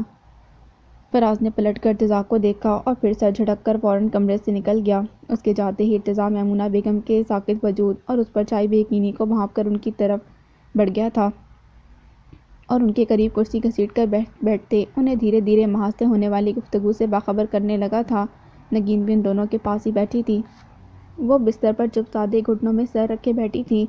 نگین کا اچانک فراز سے یہ کہنا کہ مہا اسے پسند کرتی ہے اسے سخت ناگوار گزرا تھا۔ فراز اس پل تو سوچ رہا تھا لیکن میمونہ بیگم کے چہرے پر برستی حیرت، بے یقینی اور ناگواری نے مہا کو شرمندگی کے سمندر میں ڈبو دیا تھا۔ نگین کو سب کے بیچ بیٹھ کر بات یوں نہیں کہنی چاہیے تھی، یقیناً ارتضیٰ بھائی نے ہی انہیں یہ سب بتایا ہوگا۔ مہا نے کلس کر سوچا تھا، وہ اس قدر شرمسار تھی کہ چلو بھر پانی میں ڈوب مرتی، لیکن اپنے کمرے میں بھی اسے چین کہاں تھا۔ وہ سر اٹھا کر اجنبی نظروں سے اپنے کمرے کو دیکھ رہی تھی، جب ہی دروازے پر دستک ہوئی اور ساتھ کسی اجازت کے بغیر فراز اندر آیا تھا۔ وہ سنجیدہ تھا اور شاید غصے میں بھی۔ مہا نے پہلی بار اس ٹھنڈے مزاج رکھنے والے مرد کے ماتھے پر شکنیں دیکھی تھیں۔ وہ اندر آیا تھا، تب سے مہا کو یکدک ہو رہا تھا۔ اس کا تاثر مہا کے دل میں بےقراری سی جگا گیا تھا۔ وہ اٹھ کھڑی ہوئی لیکن سر جھکا ہوا تھا۔ کیا چاہتی ہو تم مجھ سے؟ اس کا پہلا سوال ہی مہا کو شرم سے بے حال کر گیا تھا۔ وہ نظر اٹھانے کے قابل نہ رہی تھی۔ میں تم سے پوچھ رہا ہوں، ٹھیک تو ہو نا مہا؟ تمہارا دماغ اور تمہارا دل کیا اپنا فنکشن ٹھیک سے انجام نہیں دے رہے؟ وہ طنز کر رہا تھا۔ آپ مجھ سے اس طرح بات نہیں کر سکتے۔ وہ معترض تھی۔ اوہ یور ہائنس، اگر میں اس طرح بات نہیں کر سکتا تو خودکشی تو کر سکتا ہوں نا؟ وہ جیسے دانت پیس کر بولا تھا، شاید بہت اپسیٹ تھا، بے چین تھا۔ مہا نے سر اٹھا کر بامشکل اسے دیکھا تو نظر اس کی نظروں سے ٹکرا کر از خود جھک گئی تھی۔ وہ جیسے منمنائی تھی، آئی ایم سوری، میرا مقصد آپ کو ہرٹ کرنا نہیں تھا Faraz, but you hurt me deeply there. تم سے اس نادانی کی امید نہیں تھی مہا۔ اس نے گہری سانس لے کر جیسے اپنی جھلاہٹ کو قابو کرنے کی کوشش کی تھی۔ ادھر مہا اپنی جگہ رہتے ہوئے بےقراری سے پوچھ رہی تھی، میں نے کیا کیا ہے؟ فراز نے چونک کر اسے دیکھا، پھر بے اختیار قدم بڑھائے اور اس کے سر پر آ کھڑا ہوا تھا۔ اپنی فیملی کے سامنے مجھے اور میری عزت کو دو کوڑی کا رہنے نہیں دیا، یا اس لیے کہ تمہاری امی اور بھائی نے مجھ بے سہارا کو اپنے گھر کا شیلٹر دیا تھا کہ میں ان کی بیٹی کو ورغلاتا پھروں اور ڈورے ڈالوں اس پر؟ کیا آپ نے مجھے ورغلایا ہے یا ڈورے ڈالے ہیں فراز؟ مہا کا سوال اچانک اور برجستہ تھا۔ وہ سر اٹھائے اب پرسکون انداز میں اسے دیکھ رہی تھی۔ مہا نے سوچ لیا تھا کہ اب فراز سے ساری بات کرنی ہی تھی، اس لیے سنبھالا تھا خود کو۔ فراز کو جیسے جھٹکا لگا تھا، وہ بے اختیار مہا کو دیکھنے لگا، پھر سٹپٹا کر بولا، جو ممکن نہیں ہو سکتا تم اس سے کرنے پر کیوں مصر ہو مہا؟ کیوں نہیں ہو سکتا فراز صاحب؟ اگر اللہ مہربان ہے تو بندہ بھی مہربان ہو جائے گا، سوائے ایک صورت کے کہ وہ شخص کسی دوسرے میں انوالو نہ ہو۔ کیا آپ کسی اور کو پسند کرتے ہیں فراز؟ وہ اس کی آنکھوں میں دیکھ رہی تھی۔ فراز نے اس بار نظر نہیں چرائی تھی، سکون سے بولا، ایسی کوئی بات نہیں ہے، لیکن تم بلال سے منسوب ہو اور وہ لڑکا تم سے۔ میں بلال سے منسوب نہیں ہوں فراز صاحب۔ اس نے عجلت میں اس کی بات قطع کی تھی۔ آپ جانتے ہیں بچپن کی وہ منگنی اب ٹوٹ چکی ہے اور یہ رشتہ میں نے خود توڑا ہے۔ کیوں؟ وہ بے بسی سے مہا کو دیکھ رہا تھا۔ مہا نے نظریں چرا لیں۔ کیونکہ میں زندگی بھر آپ کے قدم سے قدم ملا کر چلنا چاہتی ہوں فراز۔ کیا آپ مجھے اپنی زندگی میں شامل کرنا چاہیں گے؟ مجھے اس کے لیے مجبور مت کرو مہا، یہ پاسبل نہیں ہے۔ وہ اضطرابی انداز میں لب کچل رہا تھا۔ کیوں؟ مہا کا دل دھک دھک کرنے لگا۔ کیونکہ میں نے اپنے دل کے امڑتے جذبات پر بڑی مشکل سے بند باندھا ہے۔ تم اسے توڑنے کی کوشش نہ کرو، یہ ٹھیک نہیں ہوگا۔ وہ جیسے اب کی بار التجا کر رہا تھا، لیکن اس التجائی انداز میں بھی فراز کی کیفیت عیاں ہو رہی تھی۔ مہا کے چہرے پر چمک اور ہونٹوں پر مسکراہٹ نکھر آئی، گویا اس شخص کے دل میں چوٹ تھا، تبھی تو جذبات پر بند باندھنے کی بات کر رہا تھا۔ پھر بھی اسے سنجیدہ ہونا پڑا تھا۔ فراز، سچ یہ ہے کہ میں کبھی بھول نہیں پاؤں گی کہ میں آپ کی تنہائی کی ذمہ دار ہوں۔ فراز، میری مدد کی کوشش کی پاداش میں آپ کی ماں کو موت کی سزا سنائی گئی۔ صرف ایک رشتہ تھا آپ کا اس دنیا میں جو میری وجہ سے ناگہانی موت کا شکار ہو کر آپ کو دکھ کے سمندر میں ڈبو گیا ہے۔ میں آپ کی تنہائی کو بانٹنا چاہتی ہوں، پلیز میری مدد کیجیے۔ وہ چونک اٹھا تھا۔ اس کی نظریں دوبارہ مہا کو اپنے احاطے میں لیے بیٹھی تھیں، جو اس پل بے حد خلوص اور سادگی کے ساتھ اپنا مدعا بیان کر رہی تھی۔ فراز کو بہت عجیب سا محسوس ہوا تھا، شاید مہا نامناسب تھی۔ کیا مدد کروں؟ خود کو رسوائی میں جھونک دوں؟ تمہاری امی اور بھائی کے شکوک پر سچ کی مہر لگا کر اپنا منہ کالا کر لوں؟ آخر کیا چاہتی ہو مہا؟ تمہاری مدد میری پوزیشن خراب کر دے گی۔ ایسا نہیں ہوگا فراز، آپ اتنی گہرائی سے کیوں سوچتے ہیں؟ آپ میرے بارے میں سوچیے، میں آپ کی تنہائی بانٹنا چاہتی ہوں۔ سوری مہا، کیا مجھ سے شادی کرنے کے لیے یہی ایک ریزن ہے تمہارے پاس؟ وہ از حد سنجیدگی سے پوچھ رہا تھا۔ نہیں، ریزنز اور بھی بہت سے ہیں میرے پاس، اور وہ میں آپ کو نہیں بتاؤں گی۔ کیوں؟ میری تسلی کے لیے تمہیں اپنی کوئی بات اور کوئی بھی ریزن چھپا کر نہیں رکھنی چاہیے۔ یہ بات ایکسیپٹیبل نہیں ہے کہ تم محض تنہائی کے پیش نظر ترس کھا کر مجھے اپنا سہارا پیش کر رہی ہو۔ سوری مہا، میں اتنا کمزور نہیں ہوں۔ وہ جذبت ہو کر بولا تھا۔ مہا کو جیسے شوق لگا تھا۔ فراز کی بات نے اسے احساس دلایا کہ وہ اس کی نیک نیتی پر شک کر رہا تھا۔ میں آپ پر ترس نہیں کھا رہی فراز، سچ وہ ہے جو کہنا مشکل ہے، لیکن آپ کی بے یقینی اور بدگمانی مجھے مجبور کر رہی ہے کہ میں سچ آپ سے کہہ دوں فراز۔ مہا نے اپنی بات کہہ کر اسے پکارا تھا، دھڑکتے دل کے ساتھ خوش لبوں کو تر کر کے بولی، میں آپ کو پسند کرتی ہوں اور یہ پسندیدگی میرے دل میں بلال کے لیے کبھی پیدا نہیں ہوگی۔ شاید یہی محبت ہے جو مجھے آپ سے ہے۔ میں نے نہ بلال کو دھوکہ دیا ہے اور نہ آپ کو دوں گی۔ میرے دل نے مجھے یہ سچ دیر سے بتایا ہے فراز، اسی لیے میں نے بلال کو بھی صاف صاف کہہ دیا تھا۔ کیا مطلب؟ فراز پر جیسے حیرت کا آسمان ٹوٹا تھا۔ اس نے سامنے کھڑی اس نازک سی دھان پان لڑکی کو دیکھا تھا جو سادگی سے علی الاعلان اپنی محبت کا اظہار کر رہی تھی، اور وہ دل کے جذبے کو اپنے بچپن کے منگیتر سے بھی کہہ آئی تھی۔ اس نے بلال سے جھوٹ نہیں کہا تھا، وہ واقعی دل کی آواز کو اب سن رہی تھی جو دھڑکنوں کی تال میں صرف ایک نام پکار رہی تھی، اور وہ نام بلال کا نہیں تھا، وہ نام فراز کا تھا جو ہکا بکا ہوا کھڑا تھا، اور مہا خاموشی سے اس کا چہرہ دیکھ رہی تھی۔ فراز کو سنبھلنا پڑا، وہ خود کو کمپوز کرتا ہوا بولا، کیا یہ خود غرضی نہیں ہے مہا کہ بلال سے بندے بچپن کے رشتے کو بھلا کر تم میری طرف بڑھنا چاہتی ہو؟ بلال ہر طرح سے بہتر ہے مجھ سے، بہت پرفیکٹ اور رسپانسیبل ہے، ساری باتوں کو بھلا کر اب بھی اس سے رشتہ جوڑا جا سکتا ہے۔ نہیں فراز، جس رشتے کو میں جوڑنا نہیں چاہتی اس کا ذکر لا حاصل ہے۔ ہاں میں نے شاید خود غرضی سے کسی حد تک کام ضرور لیا ہے، اور وہ بھی تب جب مجھے آپ کی محبت کے احساس نے بلال سے دل کی بات کہنے کی ہمت عطا کی تھی۔ وہ خود غرضی تھی لیکن وقتی طور پر تھی۔ بلال کو زندگی کے سفر میں ساتھ چلنے کے لیے مجھ سے بہتر اور زیادہ خوبصورت لڑکیاں مل سکتی ہیں، لیکن فراز کو مہا نہ ملے گی، اور نہ مہا کو فراز۔ وہ فراز جسے اندھیری کوٹری میں نے خود سے بہت قریب محسوس کیا تھا، جس نے میرا چہرہ نہ دیکھ کر بھی مجھے اپنے رویے، گفتگو اور شرافت سے متاثر کیا تھا، اور مجھ جیسی لڑکی کے سادہ سے خیالات میں تغیر برپا کر دیا تھا۔ آپ اتنے اچانک میرے دل میں اترے ہیں فراز کہ اب آپ کے سوا میں کسی اور کو اپنے قریب دیکھ نہیں پاؤں گی۔ وہ فراز جسے میں نے اپنا جیون ساتھی چنا ہے، کیا وہ فراز میری طرف ہاتھ بڑھائے گا؟ میں بہت مختلف ہوں لیکن پرخلوص ہوں، اس پل آپ کے سامنے جو کہہ رہی ہوں خدا شاہد ہے وہی سچ ہے۔ کیا میرے سامنے کھڑا شخص میرے سچ پر یقین کر پائے گا؟ فراز کے لبوں پر بے حد خوبصورت مسکراہٹ چمکی تھی جسے اس نے لمحے کے ہزارویں حصے میں مہا سے چھپا لیا تھا، اور بامشکل سنجیدہ انداز سے بولا، ایک بار پھر سوچ لو مہا، جذباتی ہو کر فیصلہ کرنا ٹھیک نہیں۔ فراز بلال سے ہر لحاظ سے کمتر ہے، ابھی اس کے پاس اچھی پوزیشن ہے، نہ ہی اچھا سٹیٹس، اور نہ ہی رہنے کا کوئی اچھا گھر ہے۔ ابھی تو اپنا فیوچر پلان کرنا ہے، کل کیا ہوگا یہ کوئی نہیں جانتا۔ کیا تم پھر بھی ایک انسٹیبل بندے سے اپنا تعلق جوڑنا چاہو گی؟ تعلق تو جڑ چکا ہے فراز صاحب، ہاں اب اسے ٹوٹنا نہیں چاہیے، کیونکہ میرا جذبہ اور جذبات صادق ہیں۔ میں جانتی ہوں آپ بھی مجھے لائک کرتے ہیں۔ میری عزت اور نسوانی وقار کی بحالی کے لیے آپ کو اپنا ہاتھ میری طرف بڑھانا ہوگا۔ اوکے، فراز کا چہرہ لمحوں میں کھل اٹھا تھا، اگر بات تمہاری عزت اور نسوانی وقار کی ہے تو میں تمہاری طرف اپنے دونوں ہاتھ بڑھاتا ہوں، لیکن مرضی تمہاری ہی ہوگی، چاہو تو انہیں تھام سکتی ہو۔ اس نے بات کے اختتام پر مہا کے قریب جا کر اپنے دونوں ہاتھ پھیلا دیے تھے، وہ یکدم جیسے سرخ گلاب میں ڈھل گئی تھی۔ شرم سے بھیگی ایک خوبصورت مسکان کے ساتھ فراز کا چہرہ دیکھا تو اس کی آنکھوں میں جھلملاتے کئی رنگ مہا کی نظریں چرانے پر مجبور کر گئے تھے۔ اس نے فراز کے بھاری مضبوط ہاتھوں میں اپنے کپکپاتے سرد ہاتھ رکھ دیے تھے جسے فراز نے ایک گرمجوشی سے گرفت میں دبا لیا تھا۔ مہا، اس کی مسکراتی آواز میں ہزاروں خوشیوں کی جھنکار تھی، میں نے کبھی نہیں سوچا تھا کہ من کی مراد یوں اچانک پوری ہو جاتی ہے۔ میں آج اس خوبصورت لمحے میں اپنے دل کی بات تم سے کہنا چاہتا ہوں۔ جانتی ہو تم کہ خدا سے کب مانگا تھا میں نے تمہیں؟ ریئلی دس از انبلیویبل، اللہ اس طرح بھی سن لیتا ہے، یہ بہت امیزنگ ہے، بے حد حیران کن احساس۔ مہا کا چہرہ گلابی سے سرخی پر اتر آیا تھا، فراز کے ہاتھوں میں اس کی تتلی سے نرم ہاتھ جیسے دھڑک رہے تھے۔ وہ زندگی میں کبھی اس قدر نروس نہ ہوئی تھی جتنا اس وقت تھی۔ جس شخص سے دل کی بات کہنے میں وہ ہچکچائی نہ تھی، اب اسے ایک نظر دیکھنے سے قاصر تھی، اسے خود سے بھی شرم آ رہی تھی۔ فراز کی نظریں حیا سے گلابی پڑتی مہا کا نظارہ جی بھر کر رہی تھیں۔ وہ آج بھی بہت خوش تھا، اور کیوں نہ ہوتا، آج تو جیسے اس کی زندگی میں کوئی معجزہ ہو گیا تھا۔ دل نے چپکے سے اس کی خواہش کی تھی، اس نے خود بڑھ کر فراز کو چن لیا تھا، اور مہا کی وہ جرأت فراز کے اندر طمانینت، سکون اور خوشی کی لہریں اٹھا رہی تھی۔ تمہاری خاموشی مجھے بتا رہی ہے مہا کہ تم بھی جاننا چاہتی ہو کہ میں نے کب اپنے اللہ سے تمہارا ہاتھ مانگا تھا۔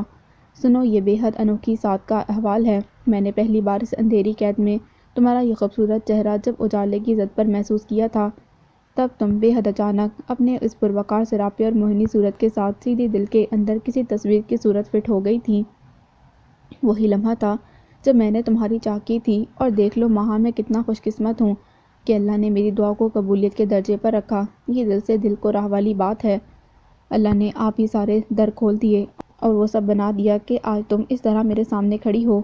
اس کی آواز جذب سے بھاری ہو رہی تھی۔ مہا نے دلچسپی سے چہرہ اٹھا کر فراز کو ایک نظر دیکھا تھا۔ اگر میں بلال سے شادی پر راضی ہو جاتی تو وہ بے اختیار ہنسا تھا۔ تو یہ ممکن ہی نہ تھا، ایسا کبھی نہیں ہو سکتا تھا مہا۔ آج میں دعوے سے کہہ سکتا ہوں۔ اوہ، دعویٰ کر رہے ہیں آپ؟ لیکن کس بنیاد پر؟ وہ شرارت پر آمادہ تھی، باوجود اس کے کپ کپا رہی تھی۔ فراز نے اس کے لرزتے ہاتھوں کی جنبش سے اس کی جذباتی حالت کو محسوس کیا اور مہا کے ہاتھوں کو اپنے ہاتھوں میں سہلاتے ہوئے ذومانی انداز سے بولا، بنیاد تم نے رکھی ہے میرے دعوے کی مہا، کیونکہ تم مجھ سے زیادہ باحوصلہ اور باہمت ہو۔ تم محبت کے اظہار میں اگر پہل نہ کرتی تو میں کبھی زبان نہ کھولتا، بلکہ اپنے جذبات دل میں ہی دفن کر دیتا۔ میں بزدل نہیں ہوں مہا، اور نہ ہی اپنے حق کے لیے آواز اٹھانے کے خلاف ہوں۔ بس مجھے ایک شرم اور لحاظ تھا، صرف اس لیے کہ میں تمہارے گھر پر ہوں، اور اس کی وجہ نگین اور ارتضیٰ کی محبت اور اعتبار ہے۔ میری کسی حرکت سے ان کی محبت اور بھروسے کو ٹھیس پہنچے، ایسا میں کبھی نہیں سوچ سکتا تھا۔ You always right my dear، اور آج بھی یہ سچ کہہ رہے ہو۔ اچانک ارتضیٰ کی آواز نے دونوں کو چونکا دیا تھا۔ وہ بے اختیار ایک دوسرے کے ہاتھ چھوڑ کر پلٹ گئے تھے۔ ان کی برف رفتاری سے ایک دوسرے سے فاصلہ کرنا نگین کو قہقہ لگانے پر مجبور کر گیا تھا۔ اس نے ارتضیٰ سے پہلے آگے بڑھ کر مہا کو اپنے گلے لگا لیا اور فراز کو شوخی سے گھورتے خوشگواریت سے بولی، اچھا جی، بڑے چھپے رستم ہو تم دونوں، ہمیں غصہ دکھا کر آئے اور یہاں، بھئی واہ کیا نظارہ تھا ایمان سے، اب تک اپنی آنکھوں دیکھے پر اعتبار نہیں آ رہا۔ گھر کے دو سنجیدہ بندے اتنی ہی سنجیدگی سے محبت کا پہلا قدم اٹھا رہے تھے۔ سچ کہتی ہوں فراز، میں نے ارتضیٰ کو بہت روکا تھا کہ آپ چند منٹ اور ٹھہر جائیں، آگے زیادہ رنگین نظارہ دیکھنے کو ملے گا، مگر افسوس کہ وہ ایک بھائی بھی ہیں، سو بھائی کی غیرت جاگ گئی اور انہوں نے میری بات کو نہ مان کر تمہیں پکار لیا۔ I miss the actual love scene. Don't be crazy نگین، وہ رو پڑیں گے۔ ارتضیٰ نے ہنس کر نگین کو ٹوکا، لیکن ان دونوں کا تمسخر اڑاتے ہوئے مہا نگین کے پیچھے چھپ گئی تھی اور فراز کا چہرہ لہو رنگ ہو رہا تھا اور دل سینے میں بے تابی سے دھڑک رہا تھا۔ اے جسٹ لک ایٹ می، نگین نے فراز کے کندھے پر ایک پنچ مارا تھا۔ بہت گھنے ہو فراز، ایمان سے۔ ہماری مہا کو دل میں تصویر کی صورت فٹ کیے بیٹھے رہے اور نیچے لاؤنج میں کیا ڈائیلاگز بول رہے تھے تم، اف توبہ۔ نگین نے اس کا ریکارڈ لگاتے ہوئے فوراً فراز کی نقل اتاری تھی۔ نہیں مہا، بلال بہت پرفیکٹ میچ ہے تمہارا، تمہیں اپنا فیصلہ بدلنا چاہیے۔ دیٹس گریٹ، اچھی کارکردگی ہے۔ نگین نے ہنستے ہوئے تالی بجائی تو اس کی ادا پر ارتضیٰ کے ساتھ فراز بھی ہنس پڑا تھا۔ مہا کی مسکراہٹ میں خجالت کا رنگ تھا، وہ شرمسار سی سر جھکائے کھڑی تھی۔ ارتضیٰ کو چھوٹی بہن پر بہت پیار آیا تھا۔ وہ آگے بڑھا اور مہا کو بازو میں سمیٹتے اس کے کان میں سرگوشی سے بولا، اب تو خوش ہونا، میں امی کو بھی سارے حالات سنا آیا ہوں، وہ بھی راضی ہیں۔ مہا نظر اٹھا کر بھائی کی صورت نہ دیکھ سکی تھی، اس کا سر کچھ اور بھی جھک گیا تھا۔ تب ارتضیٰ نے فراز سے گرم جوشی مصافحہ کیا تھا، مبارک ہو۔ Thanks, that's all heartfelt amazing. سچ بلال محروم رہ گیا اس خوبصورت فیلنگ سے۔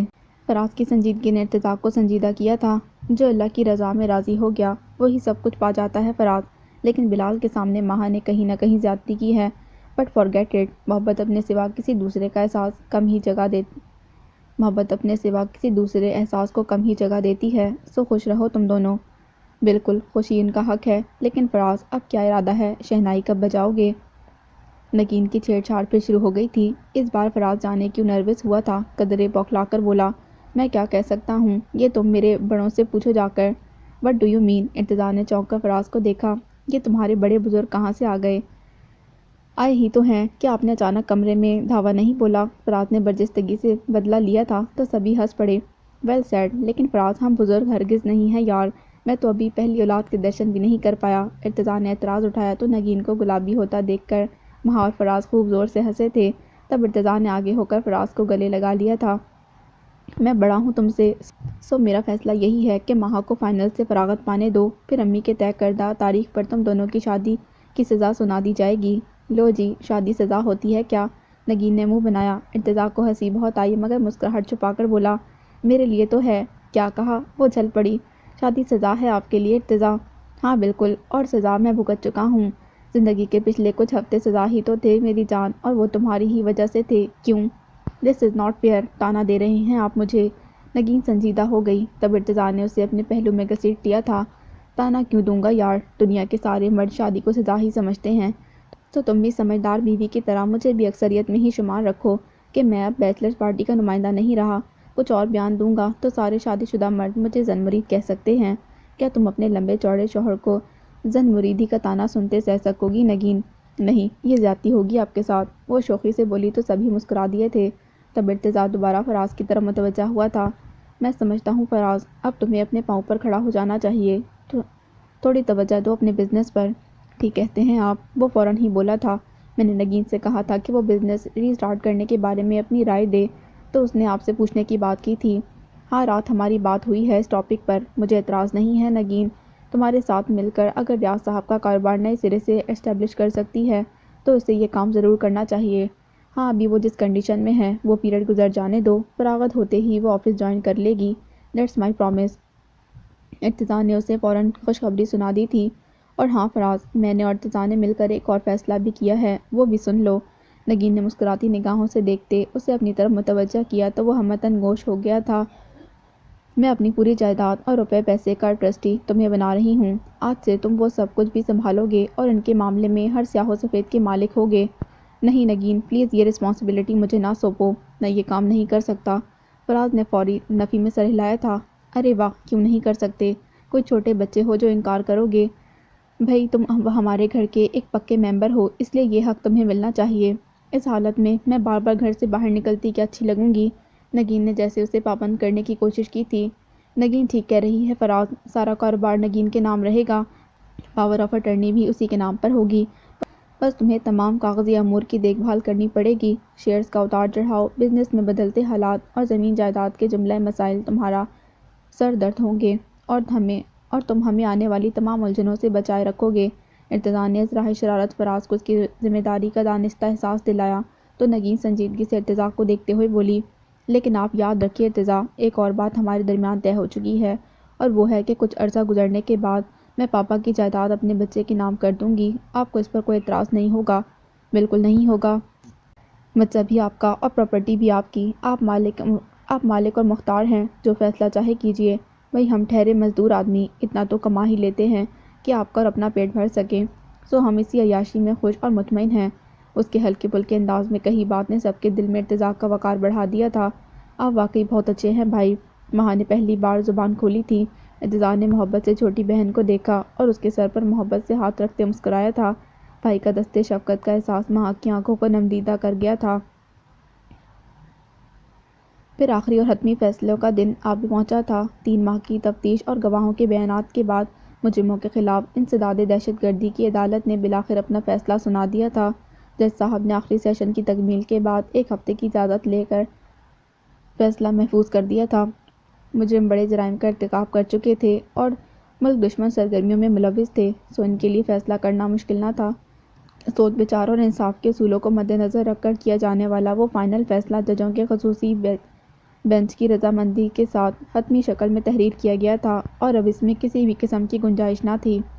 فیصلہ سنانے سے چند دن قبل حکومت کی طرف سے پولیس ڈپارٹمنٹ کی اعلیٰ کارکردگی اور اسپیشل پولیس فورس اور اس کے کمانڈوز کی مدد سے بلیک فائل مشن کی عمدہ کامیابی پر ایک ہائی پروفائل فنکشن ارینج کیا گیا تھا، جس میں شجاعت اور ہمت اور حوصلہ کا مظاہرہ کرنے والوں اور جان کی بازی لگا کر اس مشن کو کامیابی تک پہنچانے والے سپاہیوں اور پولیس آفیسرز کو خصوصی میڈلز، اسناد، نقد انعامات اور سرٹیفکیٹ سے نوازا گیا تھا۔ اس ہائی پروفائل فنکشن میں ارتضیٰ اور اس کی فیملی کے ساتھ ساتھ S P Rana, D S P Mazhar Ali, officer Kamal اور آفیسر رضا کی فیملیز بھی شامل تھیں اور وہ تمام پولیس فورس کے جوان جنہوں نے آپریشن کلین اپ میں اہم رول ادا کیا تھا اور پولیس کمانڈوز بھی اپنی فیملی سمیت مدعو کیے گئے تھے۔ ایس پی رانا کے خاصے زخم مند ہو چکے تھے اور اب وہ بہت بہتر تھا۔ 1.5 ماہ اسپتال میں زیر علاج رہنے کے بعد اسے 1 ماہ کی چھٹی دی گئی تھی تاکہ وہ ٹھیک طور پر خود کو سنبھال سکے۔ 3 گولیاں جو اس کے نچلے دھڑ کے پار ہوئی تھیں، ان کے زخم پوری طرح بھر جانے تک ڈاکٹر نے اسے مکمل آرام کا مشورہ دیا تھا۔ جن دنوں کامیابی کے طور پر جو فنکشن ترتیب کیا گیا تھا، ایس پی رانا ان دنوں چھٹی پر ہی تھا۔ ارتضیٰ اور نگین اس کے مزاج پرسی کے لیے کئی بار اس کے گھر جا چکے تھے اور ہر بار اس کے بچے اور بڑی بیٹی کے لیے کھلونے اور تحائف بھی لے کر گئے تھے۔ رانا اپنی بہادری اور گڈ بیہیویئر کی وجہ سے ہمیشہ ارتضیٰ کی گڈ بک میں رہا تھا۔ ہائی پروفائل فنکشن میں شامل ہر سپاہی، کانسٹیبل اور سرجنٹ کے عہدوں پر مامور لوگوں کو بہادری کا میڈل اور نقد انعامات سے نوازا گیا تھا۔ اس کے علاوہ پروموشن لیٹر بھی ایشو کر دیے گئے تھے۔ ان خوش نصیبوں میں آفیسر کمال اور سب انسپکٹر مظہر اللہ بھی شامل تھے۔ ارتضیٰ نے انہیں خصوصی مبارکباد پیش کی تھی۔